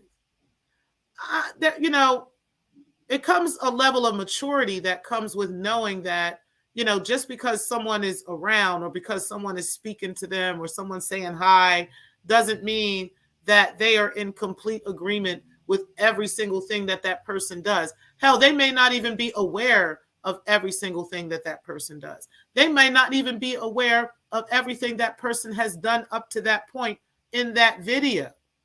It just happens to be so that you were standing there, you know, and you were listening, looking in the chat, waiting for some type of issue with somebody who's in the chat room, instead of just paying attention and having some issue with the content creator. Have an issue with what they said. Okay, fine, so be it. And even after a certain point, no, you ain't got to. But in this particular case, I can understand why Rev G would have an issue with that. I could absolutely understand why Rev G would have an issue with what Shakim was doing. But whoever was in the chat and talking shit and all that shit, who cares? Who fucking cares? Like, really, honestly, it doesn't matter. And like Darrell said, I'm going to let him finish what he was saying. Like he said, you know, like, who gives a fuck? I said what I said in the video, and I said what I said. If you don't like it, it's tough. Well, you just contradicted yourself. What else you got to say? What else you want to say? You pretty much contradicted yourself, sir. No, okay, I contradicted myself. So what? Mr. Rev. So what? If I contradicted myself, so be it. Okay. Mr. What were Rev. you asking, Mr. sir? Rev G. So what do you have? Yeah. So I thought that was great because Darrell, right, exactly. If I contradicted myself, if I did this, if I did that, all right, so be it, sir. Okay. But at the end of the day, your issue is with Shakim because Shakim is the one that made the phone calls. He was the one that did what he did. Okay. Whoever was cool with Shakim and fucking with Shakim in the chat and rocking with shout out to LV. The rocking with Shakim in the chat. If niggas was doing that, that is their business. They have the right to support whoever they want to support. You guys do not have the right to go around here policing who people support. And I have no idea why you think you do. I don't know why y'all think y'all do. I really don't. They are going to go around and hang out with and support whoever they choose to. And it's not up to you to be running around telling people, who they can support and who they can't. You said they said Rev G did what? When did all of this happen? You know what? You said Rev G ain't my ally for the record. You laughed at TC. You said Lamb Chops has lied on people his damn self. What's up, Spot? You said demonic filled demons to the core. Okay. You said word. You said a lone liar is complaining about being lied on. Right. That's what I'm saying. Like you're upset. Like I get the whole thing and that situation was wrong. But Rev G, you have spent a great amount of time really lying on and creating narratives against people, including myself. You have done this with all types of people all across the board. Literally, you've contacted all types of different places, contacted people's jobs. You've tried to do all kinds of crazy stuff on these YouTube streets, okay? And you've lied on people over and over and over again and have tried to play victim over and over and over and over again. Okay, you have done that. So it's really difficult to have like this overwhelming feeling of emotions, over your complaints, with us anyway. Breaking the culture and derelicts like her, they'll do that shit. But people like us, we remember what the fuck you've been doing out here in these YouTube streets. We've experienced these things with you. Okay, so you can't just come over here with that type of conversation and think that everybody's just going to be dismissive, and be like, oh, okay, yeah, you're right, and we're just going to get over it. So I want you to understand that I totally agree that it was wrong what happened in regards to Shakim. But I think that some things are karma, okay? Some things come back to you with the things that you put out in the universe. I'm not saying that's every time, right? There's just bad things that just happen at times. There's just, some things that just happen, because we're humans and because life happens. But in these particular cases, with some of these things that you claim you have experienced, and even some of the things we've seen that you have experienced like this, right? A lot of these things are directly related to really difficult and disrespectful things that you have done. Okay, like they're literally like kind of backlash from things that you've done or for things that you've said. Now I know I'm going to get a series of about 20 videos talking about me and tarot cards and everything else, but it doesn't matter. Okay, because at the end of the day, everybody in the sector knows. Okay, that literally you have spent upwards of 5 years at this point, just lying over and over and over and over again over multiple people and over multiple situations. And so for you, it's like kind of getting just backlash from a lot of the stuff that you've put out. But yeah, so shout out to Spot'em because you're right. Just being a known liar and complaining about being lied to is really laughing. Really laughing material, for real. You said, what is the expiration date of a narrative of beef? When is it time to let things go? Yeah, you wonder when you just do you keep going with the same situations or do you eventually let it go, right? Because it seems like this beef that Rev G has, over some of these things have just been repetitive beefs from stuff that a lot of people that he talks to now have no idea what he's talking about, right? Or, it's falling on deaf ears because we just simply don't give a fuck anymore. Or it wasn't never a big deal to begin with, right? And you've spun it to be something you want it to be at this point. So, and you think we don't notice, and those kinds of things. So I agree. I think at some point people have to let things go. And that requires just digging deep within, and kind of dealing with some of the emotions or even some mental issues that we may be experiencing, and getting to the bottom of those things, which would allow us to, to kind of let things go.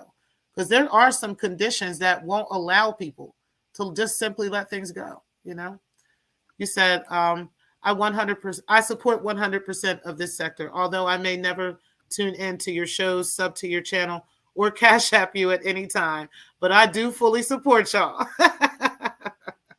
You said, TMK, this is Chinatown. You know it. You said, why would someone do something like that at a school? These people are freaks. You said, Stephanie Collins, this is Vestville, and these folks need to get with the program. Okay, I'm just saying. You said, I wonder if Rev G is mad about breaking the culture being cool with Shaquem. He probably ain't. I don't know. I really don't know, to be honest with you. You said TC, right? You said, and that does have an expiration date on it. Speaking of that, yeah, that relationship will probably have an expiration date because they're not going to let that shit last too long. Trust me. You said, and that does have an expiration date. Okay.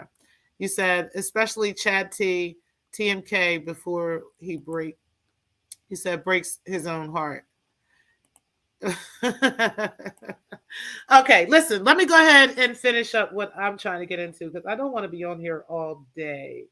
So I think I got into those parts. All right, so there is a part where QT had asked a question.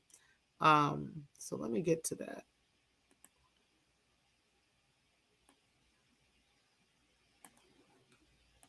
That ain't nobody called the police. We don't have no police reports. That's all I'm saying. We just have he said, she said, he said. We have text messages. We have a police report. Speaking of I'm human, what you think about them text messages? I think the text messages are condemning. I think that's what's really saved Levante. Larry doesn't really have a cogent answer for why when someone calls or says you are M and your response is not to vehemently deny the claim or ask what are you talking about. His response was not someone that was not of someone who did not do it, but the response of someone who did it, in my opinion. What is your opinion, Tiff P? You're breaking up. Yes, say that one more time. Sorry. Okay, I was saying that his So a couple of parts to this part of the video. The one was where QT had said, one man with different accusers versus one accusation against two men in the sector. How is that the same? And I agree, because I'm like, first of all, how do you get to just try to keep blending various situations with yours, right? Or blending various situations in this sector with what's happening with Larry's, right? Like, no, it is not the same as some of these little accusations that have come down in the sector. It is totally different for, it would be totally different if one accuser was coming forward with no evidence, no text messages, no extended conversations and nothing like that. And they were just coming forward and just talking shit about Larry, right? It's another thing when you've got three different accusers. One is accusing you of a disease. Other ones are accusing you of actually physically doing certain things with them and being alone and paying them to do these things. And you are actually corroborating the payment part and the alone part and them being underage part, right? There's so many things that are being corroborated by Larry that it makes you question anybody like with a real side eye that is trying to convince themselves that he's not lying about this stuff. And then at the same time, be so accusatory of other people and be so quick to jump out the window with all this stuff about other people But when it comes to actual facts and evidence right in your face, you're just very dismissive about it. And well, that's my friend. And, you know, it's those types of people that you got to watch. It's those manipulative ones, as even Chat Lives was saying, that you got to fucking watch. Those are the ones. But let's go ahead and continue. I want to go ahead and move forward with this because I thought what she said there was great. But then there was another part too. Response was not someone. His response was not someone who did not do it. His response was more so someone who did do it because he did not vehemently deny it or ask the guy what you're talking about. Don't ever put my name in a sentence with something like that. You knew I never did anything like that to you. So that's how I would have expected him to respond, and he didn't do that. So for me, those text messages are condemning. What is your thoughts? I agree. Very. So now what? Darrell? Go ahead. Well, that's proof. Well, that's a lot. That's yeah. No, I think he's a. Listen again. This is my personal opinion. I think Larry Reed is absolutely profoundly disgusting in every sense way. Like like I can't even put words to it. No. Okay, and shout out to Tiff P. I know she was doing a little drinking. You know, that's my sister. It's all right. You my girl. It's okay. But listen, I get it. Okay, I think that people overall, well, most people overall, really do feel like, based off of the evidence that has been presented, based off of what Larry has corroborated, right? I really think most people have those same sentiments, that we just think that this is just trash, okay? And this is disgusting. But what I Am Human First is saying is like, why do we have to always have some kind of concrete or some kind of evidence like of some sort if a victim comes forward? Like where and at what point in our society and in our community, let's just go with our community. In our community, where and at what point do we put the victims first? And do we put accusers first, right? Now, I'm not saying that we don't have a society and an environment where people will use such things against people. I'm not saying that that's not true, okay? But it's evident in this case that that isn't true. Like there's so much evidence involved with this that shows that's not true. And I'm going to get into that later on tonight in the night ride, okay? But there is evidence that's proving that, this that part of it is not the case, okay? So I have a really hard time with just dismissing what these accusers are saying, right? And that happens so often in our community. We just dismiss what an accuser will say. And the question is why, right? Like, where did we develop that? Where did we go wrong with that? We need to go back. We need to do some shadow work when it comes to how we got to this space in our lives where we immediately dismiss such things. When probably about 99.999% of the time, the story is true. The story is fact. Okay? So we've got to figure out why we are dismissing it and why we are so quick to. Okay? Because you never know if or when you would find yourself in a situation where either you were a victim or you are approached by a victim to be told about what happened to them and how you would react to that, okay? Because if you would be so dismissive over something like this because you don't know either one of these people, would you be dismissive with someone you know, okay? Now, immediately you would probably jump out the window and say, no, I would not be dismissive of my kids. I would not be dismissive of my friends or anything else. But is that true? Because it's something in our brains. It's something that's embedded that has got people dismissing this kind of stuff, that has got people quick to jump out and say, no, this isn't true. And I think it's more or less just the painful part of even recognizing that any human being would be capable of such a thing. I think it's that part of it. I think it's the getting past that part of it. And also the knowing that something like this would actually change somebody's life, right? It would really affect, it has the ability to change entire families, change entire households, change entire lives forever. Okay. So, do we want to put such a thing on somebody if it's not true? That is the first thing that people go to. Oh, if it's not true, I don't want this to be. And I get it, because you don't want people going to jail for stuff they didn't do. But trust me, 9 times out of 10, it was done if somebody's talking about it. And, I need us to, at some point in our society, to kind of flip the switch on this and to start doing things a little bit different and start doing the shadow work on why we are so quick to dismiss such a thing. Okay. I don't know. I can't speak on it. I would say it has a lot to do with slavery days, but I'm pretty sure it was prior to that. I'm pretty sure somewhere in the world this was happening prior to that. And I don't know. But I would go with that for modern day times and what we're dealing with. And that's just where I'm at with that. But either way, I think we need to do some shadow work on that as a people and figure this out. And if you don't know what shadow work is, it's just simply going back in the past over situations that have affected you. So you can do shadow work over your childhood, right? Over your childhood traumas. You can go back to that little boy or go back to that little girl that experienced that trauma at that moment. And you can find the values that you had and you can build on those values. You can teach that person what you should have been taught at that time. That's done through meditation.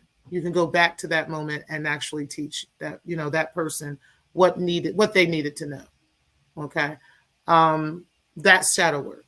So I really do think we need to go back in time to when this happened. And teach and reteach ourselves, reprogram our minds. Because clearly we ain't got this right. We ain't got this together. But anyway, let me go ahead and read some of the comments because I don't want to miss these comments here. And then we're going to go ahead and go on with a couple more parts of this video. And then I'm going to go ahead and end the show. All right. So you said Rev G said he has police reports.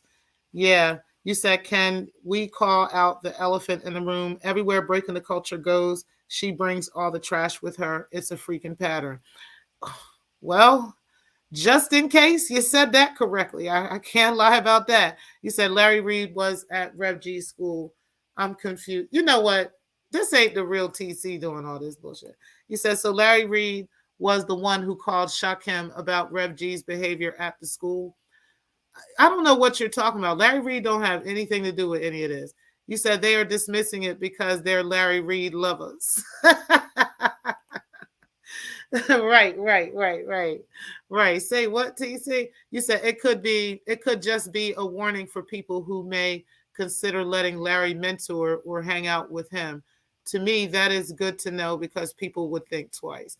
I agree. If in the event this is all true, I would agree, that this is public information or that this is, some public service announcements. You said, speak. I heard Lennon Honor graduated head of the class. Was Rev G his teacher? You know what? Let's go ahead and get back into the rest of some of this stuff here. I think I touched on enough of that. So I'm going to move on to the next point that I wanted to get into.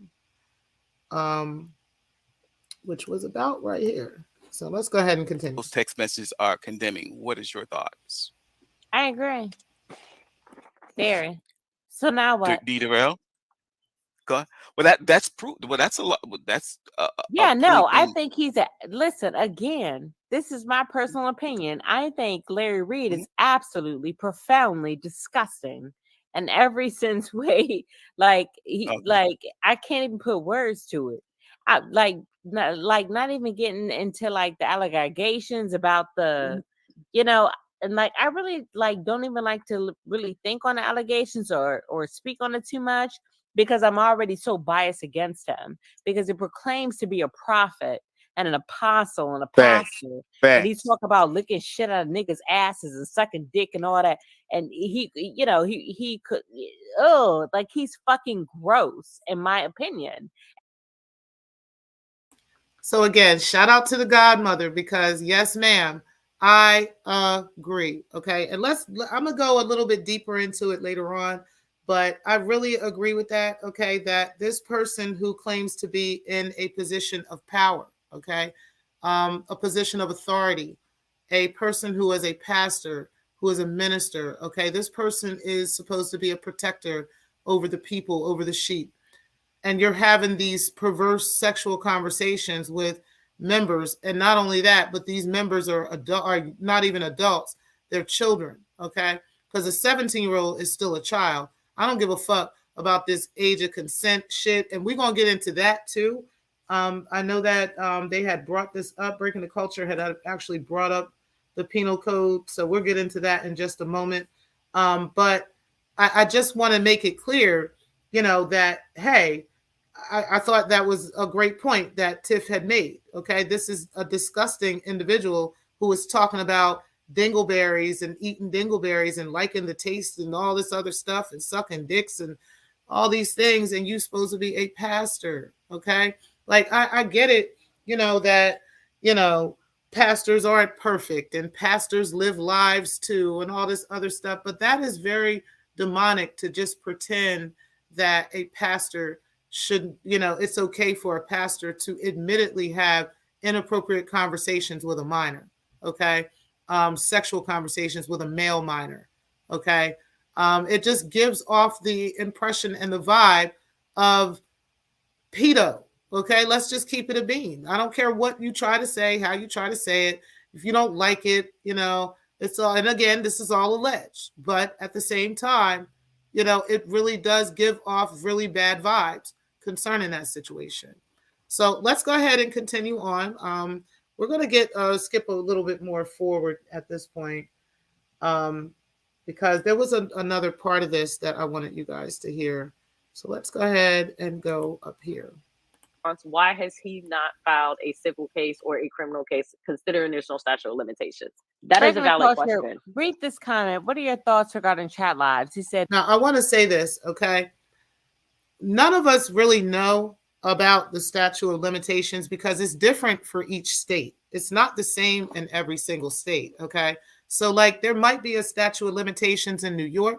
Like for instance, I know that they just lifted the statute of limitations in New York because of what was happening with the religious organizations there, okay?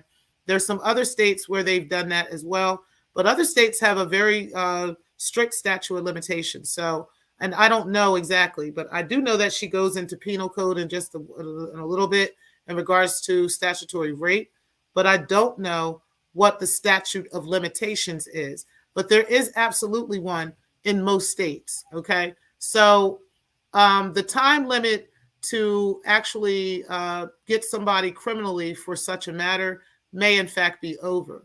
Civilly is another thing, but it takes a lot of money to sue someone. That is not something that you could just do, okay? So the way that Breakin had just become very dismissive about how this person should have filed a civil suit or this person should have done this, there's a lot of things that should have and could have been done if the money is right. But let's keep it a bean. This costs money, okay? And unless you're going to put the money up, I'm not really sure what you mean. Like this, you sound really dumb right now. Well, we're going to go ahead and continue. There's a difference between reserving your judgment and attacking the other side's credibility. But I haven't attacked anybody's credibility. At the end of the day, what, girl? You have spent not only this entire video discrediting this man's credibility. You've been on Conscious TV's panel doing it. You've been on a campaign doing this shit, okay? So we're not going to pretend that you have not attempted to discredit this young man's credibility. Literally, you were just discrediting his credibility just a couple minutes ago by saying, how come he hasn't filed this? How come he hasn't filed that? How come I haven't seen him in court? I haven't seen no criminal case. You know, if there's no criminal or no civil case, then I can't even believe him. These are your words. So what are you talking about? You're not trying to attack his credibility. You have spent a lot of time and a great deal of time talking about how this man is jealous of Larry, how this man just wants Larry's money, how this man, you know, misses what Larry used to do for him. You have spent a great deal of time literally attacking his credibility. So I'm going to need you to pay attention to what the fuck you be saying on these YouTube streets, because clearly you don't be remembering what you be saying, homie. Okay. And I know that because you be saying stuff about me and then you turn around and say something different and then say something else and then you be changing that up. And then, yeah, so you be doing that. Okay. You definitely be doing that. But just in this video, sweetheart, sweetie, you were trying to attack this man's credibility just now, just right before this moment. Okay. And shout out again to Chat Lives.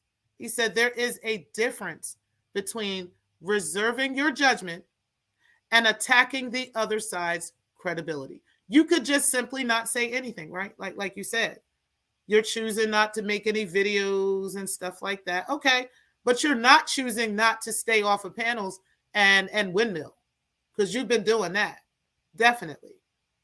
And you've been attacking that young man and the other accusers' credibility. That's literally what you've been doing. So, yeah, shout out to Chat Lives again, because I'm not sure how you're not responsible for, you know, attacking their credibility. Are you serious? Thoughts on that in general. You attack the victim's credibility. Not you personally, but facts, Darrell. She spent all this time on this video and in multiple other places, literally attacking the credibility of the accusers. And that's it, without knowing any truth, without knowing any facts other than the facts that have been presented and that Larry is corroborated. So again, I'm not really sure, you know, what she's talking about. But yeah, you have most definitely attacked that man's credibility. Now let's go ahead and move on a little bit, because like I said, I really don't want to be on here all day. And I want you guys to watch Tiff's video in its entirety. It's pretty long. It's like 4 hours and stuff. Let's go ahead and get into this. Let me finish here. I think Darrell said some stuff here. But in general, by Conscious TV, he literally attacks the accusers. This is my thing, right? So when it comes to attacking someone or not attacking someone, to me, that's neither here nor there, because I personally haven't got up and said, oh, Levontre is a cold-blooded liar. He did this in his past. He did that in his past, and we should hold this against him. I haven't done that because, again, I don't even know this person. I don't know. But again, that's a lie. You have most definitely been out here saying that this man is a liar and that he's been trying to take Larry's money and that he's jealous of Larry. Larry cut him off. You have been like really saying that those very same things. So what are you talking about? Like, you like to, like I said, breaking the culture, you be saying one thing and then you change your story later because you don't remember what you said before. And then you change the story again because you don't remember what you said just a couple minutes. Like, you do that shit so often.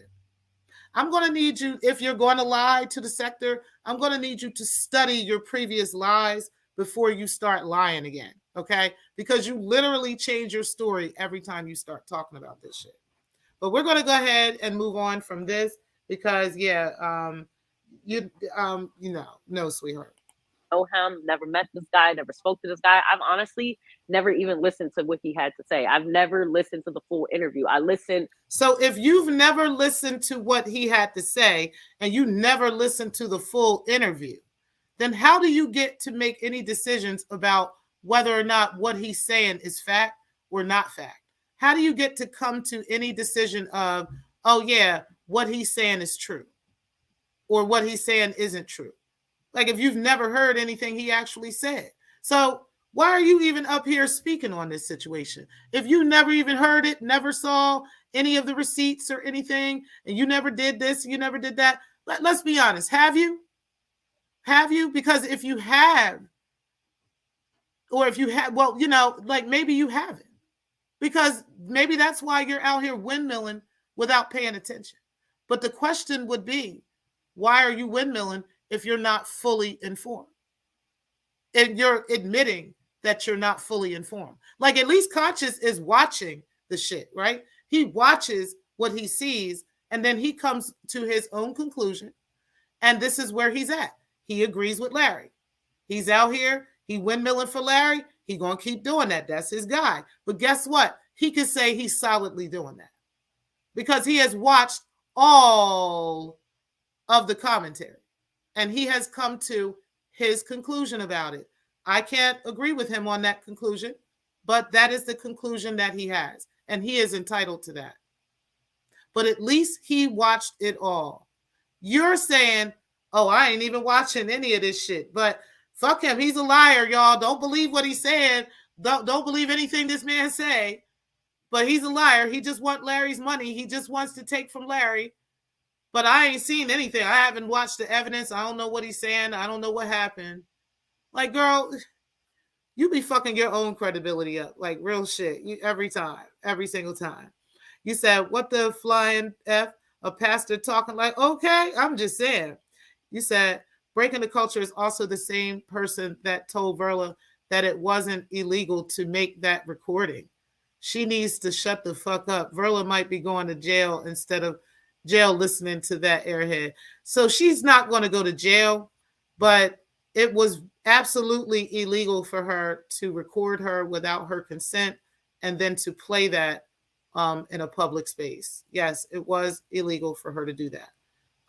Now, her going to jail over it, she's not going to jail. But she can definitely get into some shit over what she did, for sure. You said Trap Talk is laying off. Hey, Portola 45, I ain't seen you in a while. You said is laying off a major hiring freeze and Honor expects to get a cybersecurity job. You said facts. You said Portola, well, he could always revert back to Umar Johnson live streams. You know what? All right, guys. So let's go ahead and continue on a little bit more. We got a little bit more to go. And then we're going to get into... and then we're going to end the show. I have another show I got to do tonight. So bear with me just a moment. Let me go ahead and move forward a little bit.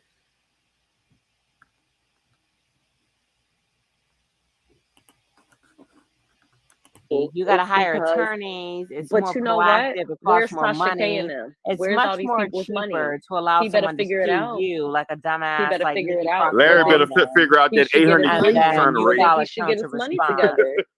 Listen, he better figure out that 800K, almost $1 million. I just pray that D. Darrell, I pray that none of your people ever come forward and say that you raped them. I pray that it never happens. Why do you keep repeating? Because I pray that it doesn't happen. Now, mind y'all, this is the second time that this 3-level witch, okay, level 2 witch is said that shit. And Darrell made a point, and I'm going to tell you, I picked that up spiritually too. You said that to put it in the spirit or to put it in the universe. But I'm going to tell you now, I told y'all a while ago, there was already a spell I had already spoken over this stuff, okay? That you want to find yourself on the right side of history when this hammer comes down. And I meant that. So anybody that is on the right side of that is already protected. And it doesn't matter what energy you try to create or you try to put out. Sweetheart, you already know I'm aware of your surface level ideas of spirituality, okay, and what it means. All right. So at the end of the day, you don't get to just speak certain things in the spirit and it doesn't return tenfold to you. So you might want to clean up the things that you be saying. And that's just that. But we'll go ahead and continue because I definitely do that, guys. And I'm going to tell you, I will speak things out of character and say things I'm not supposed to say, and I will clean it up. But it's not I'm not going to keep going back and repeating myself and, oh, you didn't hear me say it? Okay, let me tell you. Oh, you didn't hear me say it? No, I'm not doing that. I clean up things spiritually. and then I leave it alone. And that's it. But those are some things you might have to do, because you're not going to create a situation for anybody else deflecting off of your quote unquote friend. And those are the things, like Chat Live said, is what makes Larry look very guilty, and what makes you guys and people like you, not you guys, but you in particular, Breakin', look very questionable in why you're so willing to. But we'll go ahead and continue. It's almost like you're trying to see, this is some evil shit you're doing right now. Now, at first, I'm just taking that as you're speaking hypothetically. But now it's almost like yeah, we're going to go ahead and finish on with that, because I already said what I needed to say about that. For sure, anything that you spoke out into the universe over that, it shall return tenfold until you fix it. And that's it, man. Like, that's the things that you choose to do. Like I said, anybody coming down on the wrong side of this, it's not going to return well for you. It's not going to do well for you. And while you're trying to speak spells, those particular spells will overpower you if you don't fix it. So let's go ahead and go into the next part of this. I think it was this part right here. Keep doing it though. But you don't like it. But you keep doing it. Said that they basically are taking services from you, and you drug them and raped them. They could. But you wouldn't like that shit either, but I'm not out here accusing somebody of something. I'm not accusing nobody. Yes, you are. Yes, you are. That's why you don't like what I'm saying. No, I didn't like what you were saying, because it's a spell you were trying to speak. But let's go ahead and, like I said, any spells you have tried and will try will return to you. That's it. It's just what it is. That's why you don't like it. Tiffany, you don't like it because of what you're doing. Talk about now, another message that was on the screen says, can you explain why someone responds to a lawsuit, Tiff P? I don't think she understands the legal process when it comes to that. And this is the part I'm trying to get to. Victims of how the Black community dismisses accusations. Can y'all please grant me the courtesy to do my little fake lawyer thing? Please. Please. Thank you. I want to address, Chat Lives made a great point. There is a distinction to be made between somebody proactively suing someone and someone responding and filing a counterclaim in response to, say, a lawsuit. That's all. So, we were all talking about, why don't Levante just go ahead and proactively sue Larry Reed? Yeah, that costs money. That costs a lot of money. It don't cost some money to take him to criminal court. That's free. We're talking about civil. I can't speak on the criminal. I'm not a criminal lawyer. I'm talking about civil litigation, and I'm talking about the filing. But again, here's the manipulation, right? Here is the manipulation. Breaking the culture. First of all, you are not a lawyer. You're not even a power of attorney. Like, none of that shit. You ain't got no law books, none of that shit, okay? Listen, honey. How do you know that there isn't a statute of limitations? Again, here is you trying to attack this man's credibility, okay? How do you just automatically assume and jump out the window with, oh, there is no statute of limitations? How do you know that? You just assume that. But then you claim, oh, I don't see any evidence that he's presenting. I don't really know. I don't know anything, but there's no statute of limitations. How do you know that? You just made that up off the top of your head just now, the manipulation. Just now. And for what? But then you try to say, oh, I ain't got a dog in the fight. I ain't in this, and Larry's my friend and everything. And if he was wrong, I would be having a different conversation with him and all this other stuff. But then again, you are literally lying for him, because you don't even know what or where, or if there is a statute of limitations, or where that statute of limitations would come out of. You don't even know. You're just talking off the top of your head. And from that time to now. But let's go ahead and continue. Fees that goes along with that, and hiring but there's no statute of limitations for criminals, a petition and all that. So we're speaking, and again, you don't know that if there's no statute of limitations for criminal, because in actuality there is. When it comes to certain crimes, particularly crimes like this, there is a statute of limitations. There are some states that don't have one recently. And then there are other states that have a very steep statute of limitations. So what are you talking about? There's no statute of limitations. You're just making shit up. To is a false equivalency regarding Larry Reid filing his lawsuit and then dismissing it after Levante filing a 26-page response. It's easier, but it's not a false equivalency because he could just file criminally. He could file criminally. He don't need money to do that. He could just take his ass right to the police department. I don't know what. Well, he could try. I don't know what the charges would be. I'm not a criminal lawyer. I don't know what the T is there. The whole point is he could try and he hasn't. That's all I'm saying. Yeah, I don't know. Because if he had, and see, that's another thing about breaking the culture. No one else can talk but her, right? She will like try to dominate a conversation so that you don't get to say your points that actually make sense. No, she would rather manipulate the conversation and make it what she wants it to be and say what this is because she said that's what it is. No. Sit your little Cincinnati ass the fuck down and let niggas fucking talk. Because the expert was actually talking.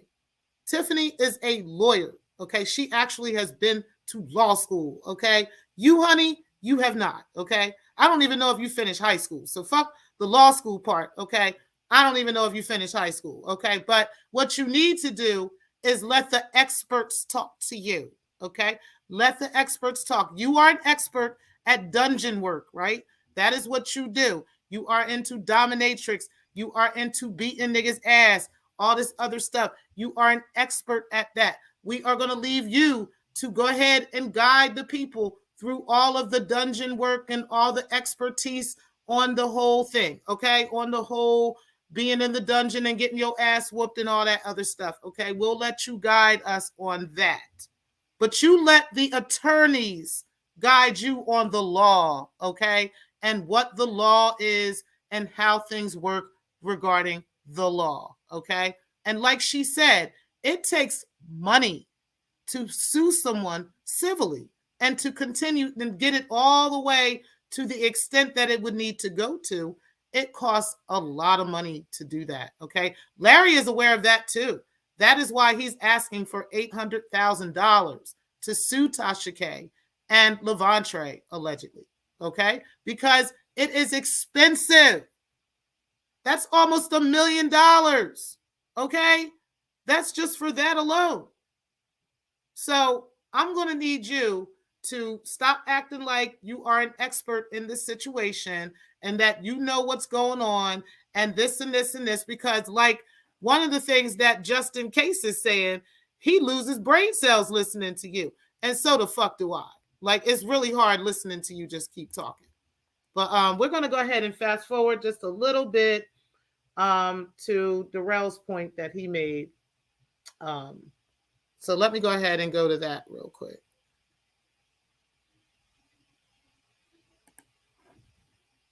I'm a counselor at law. All you can do is tell people, like, all you can do is counsel people. They don't have to, like, follow your advice. Like, you can tell somebody to shut the fuck up all day, all night. They don't have to listen to you. So yeah, that would be my first thought. Like, nigga, like, shut the fuck up post haste. Like, what the fuck? Like, why are you talking? Like, are you, like, stop? Like, he's a nightmare as a client. Like, if I were representing him, if I was on his team of lawyers, like, he's a fucking walking nightmare. But he's not the only one. Many people are like that. Like, shout out to those people, because that's why I stay employed. That's why I get work. Like, seriously, it's a fucking bunch of fucking dumbasses that don't know how to shut the fuck up. And here we are. Yeah. So in my position, that answers your question. My position is whether that was my brother, dad, and if I felt like people, based on what I've seen and training and so forth, I would still, in some way, I'm not going to say I'm going to totally believe everything. Like I said, the church sector totally dismissed the people who accused. I am not, whether it's a family member or not, I'm not going to totally just dismiss somebody making an accusation about what somebody in my family did. So I'm not going to change. I'm going to approach it the same way. You know, because matter of fact, I've had family members who've committed crimes similar to this, and I believe they're accusers. So so my perception of things, the way my discernment is not going to change just because you're related to me. No. So is your opinion, so are you the type of person that feels... I will say this on behalf of that, right? That during the time when a lot of people, what he's talking about is the church sector, or people that may watch Conscious's show and some other channels, right? Those and Larry's channels, you know, and that and so forth. Because there's really only, you know, just really them. It's only a couple of them. And then there's a real church sector where they have other content creators that are talking about real church stuff. Larry is really a part of that. Okay. Conscious is not. But people that watch Conscious's show also watch, you know, shows in the church sector. So I think that's where they're getting that whole thing, that whole idea from, right? But a lot of these people who he's talking about are people that support Conscious and also support Larry, right? They've also been here with Conscious through all of this fuck shit that was going on with Daryl and them and everybody going back and forth, and, you know, the arguing back and forth and the fighting back and forth and the quote unquote murder plots and all this other stuff. They've all been there for all of those things. So they have formed opinions and have their idea of how this should or shouldn't go. Okay.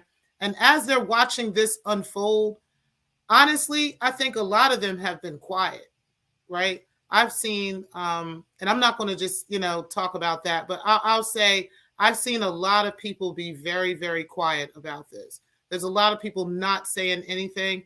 They're kind of just sitting in the background and just watching. But there was a time, like I said, when it was just Conscious and them versus Daryl Moore and the A-Team. Now it's all these bloggers talking about this, right? It's big bloggers that are talking about this. And you can't help but hear it, right? You can't help but listen to it. Some of your favorite content creators are talking about this in a major way. They have Levantre on the show, right? He's talking about this on their panel. He's been on All About the Trees. He's been on Sean Davey Way. He's talked with Official King Payne. You know, so these are major, major content creators that are now talking about this. So I do think that now it's a little bit different, you know, as opposed to how people were feeling at that time and how they're feeling now. And I'm not saying everybody's doing that, but I see a difference. I definitely see a decline in who is participating in the fuckery with this. And that's facts. That is fact. Anybody can say what they want to say, but I definitely see a decline in people in agreement with Larry. And that's true. So let's go ahead and move on, because I thought that was a really great point, Darrell. All right, so let's go to this part, because this is really good, guys. And I'm going to let this play out a little bit.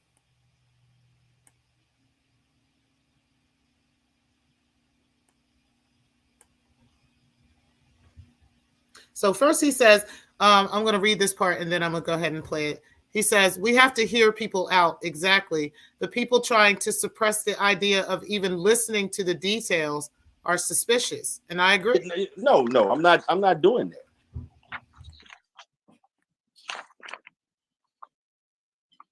Okay. Well, I will say this. I know I Am Human first had made a statement earlier.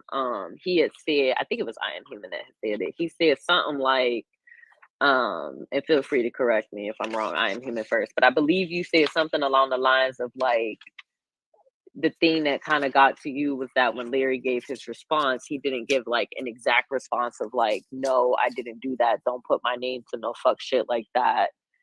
And then took it to court. So that's kind of what gave you pause. I believe you were the one that said that. In a sense, I can agree with the fact that I personally wish Larry had just very simply just said, I didn't do this. Don't, say no fuck shit like that about me. I'm going to take your ass to court, and kept it pushing. Like, I agree with that statement, and I agree with Tiff P as far as he should just stop talking. I agree with that. If it were me, if I had if I had the ability to put a muzzle on him personally, and CTV has said it himself, like, just shut the fuck up. Like, but he's grown and he's gonna do what he's gonna do. But I do agree that it should have been as simple as, I did not do that. Don't, put that on my name and then take it to court. I agree. He should do that. He should have done that, and he should do that. That's what, personally, I think that's what I would have done. But again, I can't say what I would have done because I've never been in a situation, so I don't know. But I do wish that that's what he did do, and I do wish he would stop talking. Breaking, can I mind fuck you a little bit? What if? Can I mind fuck you a bit? What if? You know what? He's not saying that because maybe something did happen. However, whatever happened, the Levante was at the age of consent, so it's not illegal. Well, okay, so I feel like the age of consent, I don't feel is what is that. This is for me, like, and I don't know, maybe I'm like missing something here, but I don't think it's about the age of consent. It's about did rape happen or not, right? Because literally, if a kid is underage, that's great. What are you talking about? No, that's not but what that's I'm the saying. point of contention, Just hold on. Just hear me. That's not what I'm saying. What I'm saying is, I don't think the age. I'm not saying that the age doesn't matter, but I'm not saying that it's the age isn't what matter. It's the fact that someone was allegedly raped. Someone was actually sexually pushed age down does matter. their will. Oh my God, I'm not saying that it doesn't, D-Derail. What I'm saying, but you're saying it does, but then you're saying it don't. D-Derail. The age That's does not what matter. Age fucking matters. What the? Age absolutely matters. For your child, age would matter, right? I don't give a fuck about that age of consent. I don't care about none of that because that has limitations as well, which we're about to get into, guys. Okay. But again, age most definitely matters, and dates matter as well. Now, if you guys look back at the dates on these text messages, which, like I said, we're going to get into, you go back to the dates on these text messages, they match up to a certain age. Okay. That is not right. It's not right. But we're going to go ahead and keep going. We're going to let this continue. Under the law when it comes to consent. Man, this is mind-boggling, man. Oh my God, you guys! I'm talking about with what Tiff P said. Tiff P is saying that. What if he was actually 18 when he was raped? Right? I'm not saying rape. I'm saying 17. But it doesn't matter how old he was. It matters. Did he or did he not want to have sex? Is basically what I'm getting at. I'm saying that's what I'm trying to get. And it's not about the age, because you're saying like, well, what if he was 17 when this happened? And it's like, well, it doesn't matter, because if he was still raped, rape is rape. It doesn't matter if he were 2 or 35. So did Levante say he said no? Levante is saying that he was raped, meaning that he said no. And that is a lie. That is another lie. And see, I want you guys to remember, like I said, she said, she hasn't even watched any of the evidence or any of the information that this man has presented. That was her words just a couple minutes ago, right? She said she has not watched any of the information that Levante has presented. So how does she know what he is saying and what he's not saying? How does she get to say what this man is saying, what this man means, what he's not saying, if she hasn't even watched what he's presented? And so let me go ahead and correct your dusty ass. This man never said that he was raped by Larry. He never used those words at all. So before you go speaking on this man again, before you go putting your mouth on this man again, you need to go back and listen to what this man has said, or continue to do what you've been doing, like you said, on your channel. Not on everybody else's channel, but continue to do what you've been doing on your channel and start doing that on everybody else's channel too, and just shut the fuck up. Because you don't know what you're talking about. And that's clear that you don't know what you're talking about because they about to tell you themselves what really happened.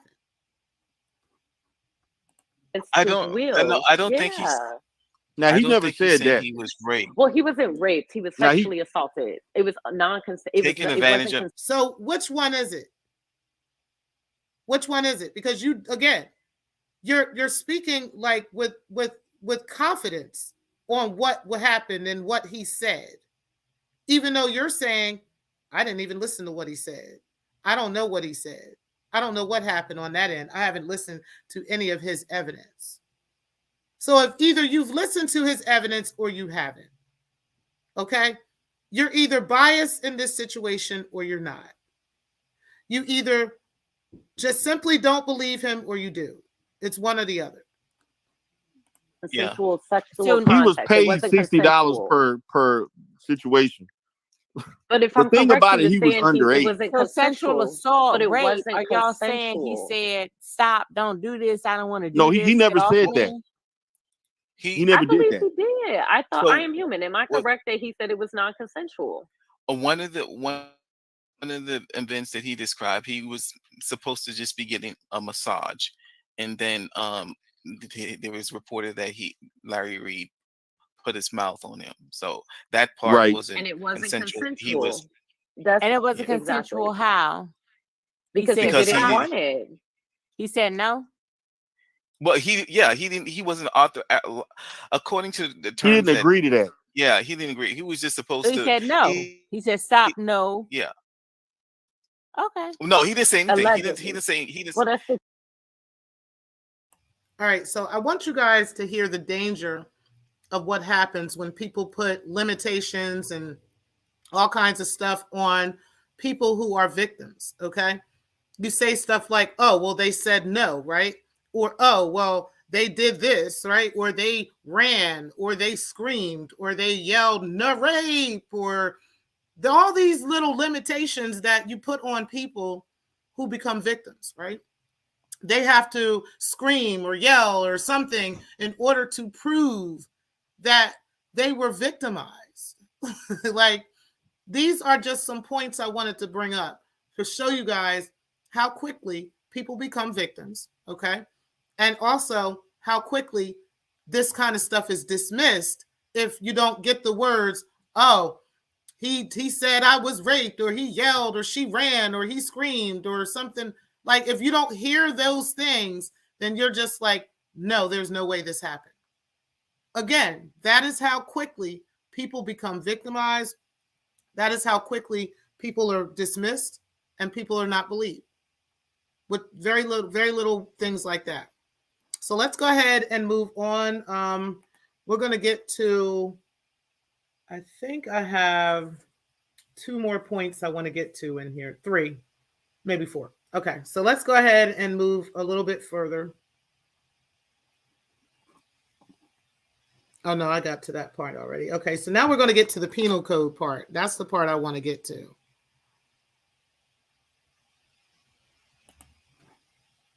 What Levante would need is receipts pinpointing. It's 16 years old. North Carolina, the age of consent is 16 years old. Damn shame. To consent to an adult?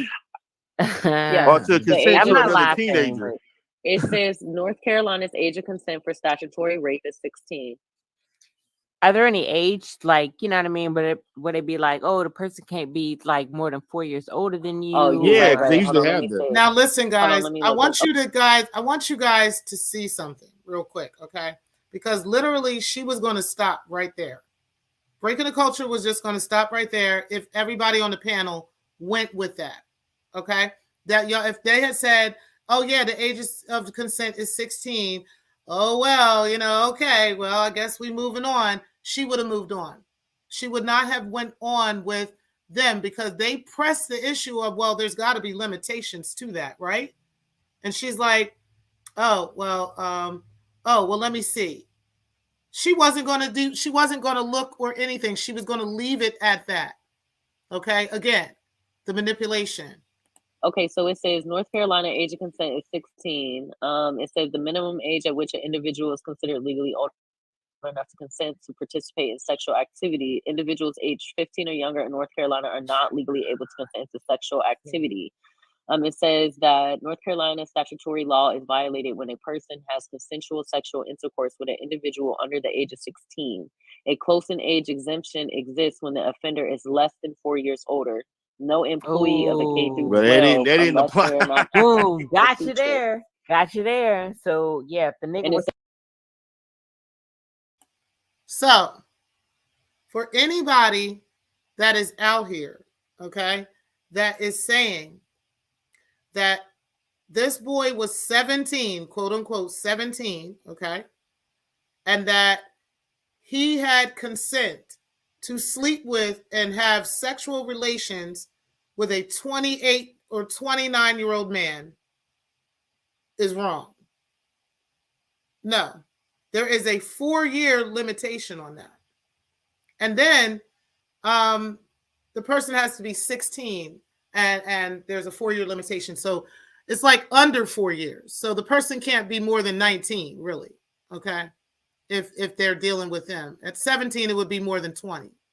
Okay. At that. So no, you don't have the ability to just do that. Okay. Because somebody can have sex at 16 doesn't mean they can have sex with a 30-year-old at 16. Okay. Also, it was another part in there that I wanted to bring up. It was the part that Larry was, or that look. I'll get back to it once it comes back to my mind. But I'm telling either way, yeah, there goes legal advice from a hoe. Okay, again about getting somebody in trouble if you listen to her ass. Okay, yeah, she gonna have niggas in jail. Okay, talking about yeah, you can have sex with somebody at 16 and you 30. It's okay in North Carolina. It's okay. Like, bitch, are you crazy? Like, are you crazy or are you crazy? Because I'm just like, no, sweetheart, you don't just get to just say that and we just gonna brush over that. Okay, no, he cannot be sleeping with these people. First of all, it was the point of him being a pastor and being a person in a position of power, okay, and trying to take advantage of a young man, okay, and a young boy, and then also trying to, and this is all alleged, okay, and according to what we've already confirmed from Larry and from Levantre together, you know, it sounds like this to me, okay, but at the same time, you know, I can't understand how we're just brushing over the age part and pretending that even 17, even if that were true, which by the way, you got to look at the dates that started off this conversation and Levantre's age at that time, okay? And 10 years from then, he was actually 16. He wasn't 17, okay? So Larry would have had to have been 8 whole years younger, okay? Or really 9 whole years younger than he was in order to deal with this young man legally, okay? That's if you go by the dates that Larry has presented, okay, from the text messages, the actual dates from all of the rest of the messages, which we'll go over later, and then the rest of this stuff, okay? So again, I'm not understanding where, you know, it is okay in your mind that you're going over this penal code information and you're aware of this penal code and this age of consent, and you still ain't got no beef with Larry, even though this man was a pastor, this young man's pastor. He was 28, 29 years old, almost 30, and he was trying to mess with allegedly a 16-year-old. Okay, so let's go ahead and keep going. Hey, beautiful Bernice, you said you just laughed, and then you said to Stephanie Collins, and then you said legal advice from a hoe.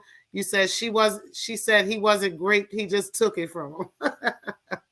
Yeah, it wasn't. He ain't rape him. You know, he just took it. That's all. All right, let's go ahead and move on now. I got 2 more parts of this, and then we're gonna actually. I got 1 more part of this because I think I already said what I needed to say about the other thing. Yeah. So, and I actually said what I needed to say about this too, because what she was talking about in this next part. At first, I thought she was talking about me, I think she did say something about me. She said that she had, I had talked about her family, and that's why she came at me so hard. Girl, stop your motherfucking cap. Now, I'm not sure if that's what you really said, okay? But you're going to stop the motherfucking cap, okay? Homegirl, you jumped out the window talking about this motherfucking um, podcast bullshit that you put together and that you lied about, okay? And that you made up in order to create problems for us, okay? You did that and tried to lie on me, tried to lie on Shakem, tried to make it like it was all this crap, okay? And it wasn't any of that. And then you came and said something about my son, okay? See, you be with your little white privilege, be trying to get people to forget what you really be doing, okay? No, homegirl, you said something about my child, okay? And that is when I said, yeah, I take care of my kids. How come you don't take care of yours? Where's your kids at? While you talking about me and my son and his mental health, where is your motherfucking kids at, period? Because you don't even have your kids. That's what I said. I wasn't disrespecting your kids and talking about your kids and putting your kids through shit. Bitch, stop being over exaggerative and doing all this extra stuff and making shit more than what the fuck it is. That you don't take care of your kids, motherfucking period. While I actually do. And I'm still helping my children in adulthood. Do you understand? And there's nothing wrong with that. So while you're talking shit, I can talk shit. I can most definitely talk shit, and I can talk facts. And you don't like the facts, and that's your problem. But I just wanted to address that when it came to me, okay? Because no, sweetheart, you don't get to, like I said, use your little white privilege and, oh, I was attacked. Help me. Oh, the black girl attacked me. No, bitch, you came around here talking shit and you got cussed the fuck out and you got cut and you mad. Oh, well. Oh, the fuck well. You'll get over it. But again, it might work if you go get your goddamn kids and raise them. Become a mother. Do what you're supposed to be doing. Handling your kids the way you're supposed to. Not just the 2, but the 4. All 4 of your kids. Period. So that's what I had to say about that. And then you got into the whole let me see your transcript thing. And I listened to the story and, I'll say this. I know that there was a lot of stuff that I do say that there's some things I thought Let Me See Your Transcript was involved with that she wasn't. Okay. And then there was some things that she was involved with, that she could have did better on. Okay. Now, as far as I'm concerned, I don't think Let Me See Your Transcript was like so far gone into that situation and more messy than anybody else was in that situation, right? I don't think her situation was like, catastrophic and, she did some shit that was just over the top. She wasn't calling CPS on your ass. It was your friend calling CPS on your ass. Like, as much as you don't want to believe that shit, that's just what it is, honey, and one day you'll get over it. One day you'll figure it out and you'll get over it. But at the end of the day, I just don't understand what your end game is with Let Me See Your Transcript, right? Because you keep talking about this accuser's end game. And really, in all honesty, they are not the ones that need to provide an end game because this is his story to tell. You can just stop watching, right? It's not necessary for you to continue watching, to continue tuning in and all that stuff. But he doesn't need an end game to this because ultimately, when Daryl went to talk to him in the first place, it was to open up his story to the public. That's just the bottom line. You wanted to jump out the window and be a deflector, a Larry Reed deflector. Instead of LRLers, y'all should be LRDers, okay? Because y'all should be Larry Reed deflectors, okay? Like, really. Like, real shit.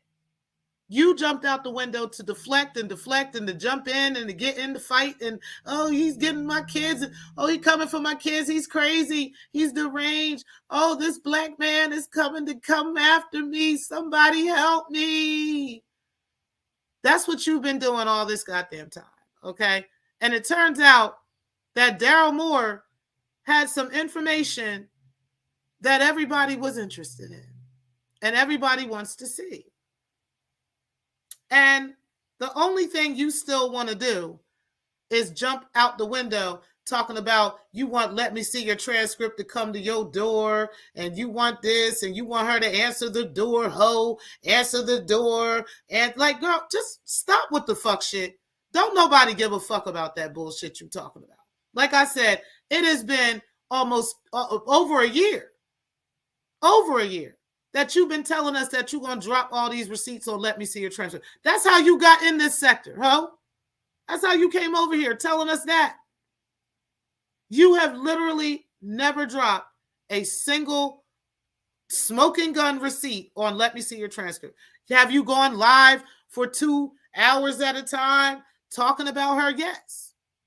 But all you've done is talk shit. You haven't presented any actual evidence or facts that Let Me See Your Transcript is doing all this shit to you that you claim she's done. So I'm going to need you to present those such things.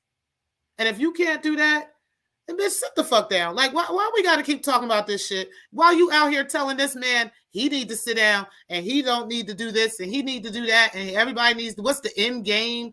Bitch, what's your end game?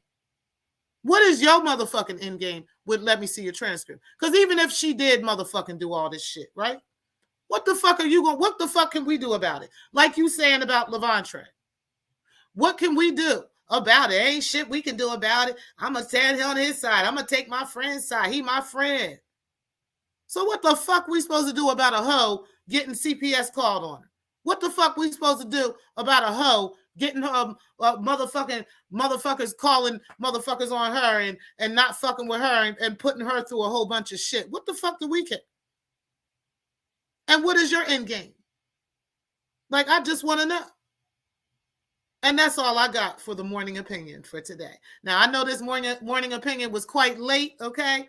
Isa Antonia, shout out to her. She was live, and I didn't want to go over her show as we have done sometimes and overlapping in our morning conversation. So I didn't want to do that, and my live was going to be late today anyway. So I appreciate all of you who have tuned in. Make sure that you guys are catching the for those that are catching the replay, make sure that you guys are hitting the like button as well. And all of you who are in the clouds, I appreciate y'all. Shout out to everybody that is in the chat. I appreciate you guys as well. And I am going to end the show, but I do appreciate you guys again for being in the building. And again, tonight I do plan on doing the 8 o'clock show with a night ride so that we can get a lot deeper into the conversation that took place with Larry Reed and Tasha and Levantre and Tasha K in regards to the text messages and the receipts that were dropped in regards to this situation, because it is deep, guys. It is very, very deep. And I really want to get into this. I really think it's important to talk about. And yeah, like I said, I don't have a dog in this fight, but I don't have a problem with, playing somebody's information, and allowing somebody's voice to come out. Okay. All right, guys. So I'll talk to you guys later. And again, I do appreciate you guys, as always, for tuning in. And peace, guys. Thank you guys again.